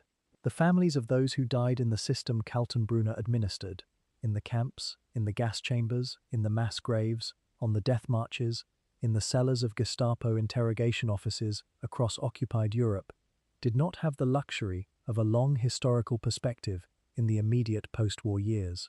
They had loss, they had absence, they had the specific, irreducible human fact of people who were no longer there. The historical documentation, the legal proceedings, the scholarly analysis, the philosophical reflection, all of it exists at a distance from that specific, irreducible fact that cannot be entirely bridged. The effort to bridge it, through testimony, through memorial, through the transmission of the names and stories of the dead across generations, is the other side of the historical reckoning. It is not the same work as the institutional and political analysis, but it is equally necessary. Perhaps more so, the salt mines of Altausee, from which the stolen art of European civilization was recovered in the spring of 1945, are open today as a visitor attraction, a geological and historical site where tourists descend into the same tunnels where the masterworks were hidden. The mountains above the village are beautiful in the way that the Austrian Salzkammergut has always been beautiful, a beauty so complete and indifferent to human events that it continues unchanged, whether the events are terrible or ordinary. A hunting cabin high on the slopes, reachable by a rough track, is no longer remarkable in any visible way. The arrest that happened there did not leave a physical mark. The mountains absorbed it, as they absorbed everything else. But the record did not dissolve into the river with the ashes. The record survived, in boxes in Allied archives, in the testimonies of survivors and witnesses, in the proceedings of the International Military Tribunal, in the scholarship of historians who spent their careers making sure that the bureaucratic language of the RSHA's paperwork was translated, accurately and without mitigation, into the human terms that it had been designed to conceal. The record is what we have, and the record, all 32 million pages of it captured from Nazi administration, all the testimony, all the photographs, all the names on all the lists, says clearly and without ambiguity what Ernst Kaltenbrunner was, what he did, and what the world, at the cost of everything, eventually decided to do about it. This documentary has now run its full length, 18 chapters, from a boy born beside a river in Upper Austria to a man executed in a gymnasium in Bavaria, and through everything that connected those two moments, the choices made and unmade, the institutions built and destroyed, the millions of lives administered out of existence by a bureaucracy that a lawyer from Linz ran with professional dedication and ideological conviction for 2.5 years at the center of the worst state in modern history. Sleep well, rest in the knowledge that this history was documented, was tried, and was recorded in full, so that the reckoning, however incomplete, did happen, and so that the work of ensuring it is remembered and understood and used to keep its repetition from ever becoming possible again, that work continues.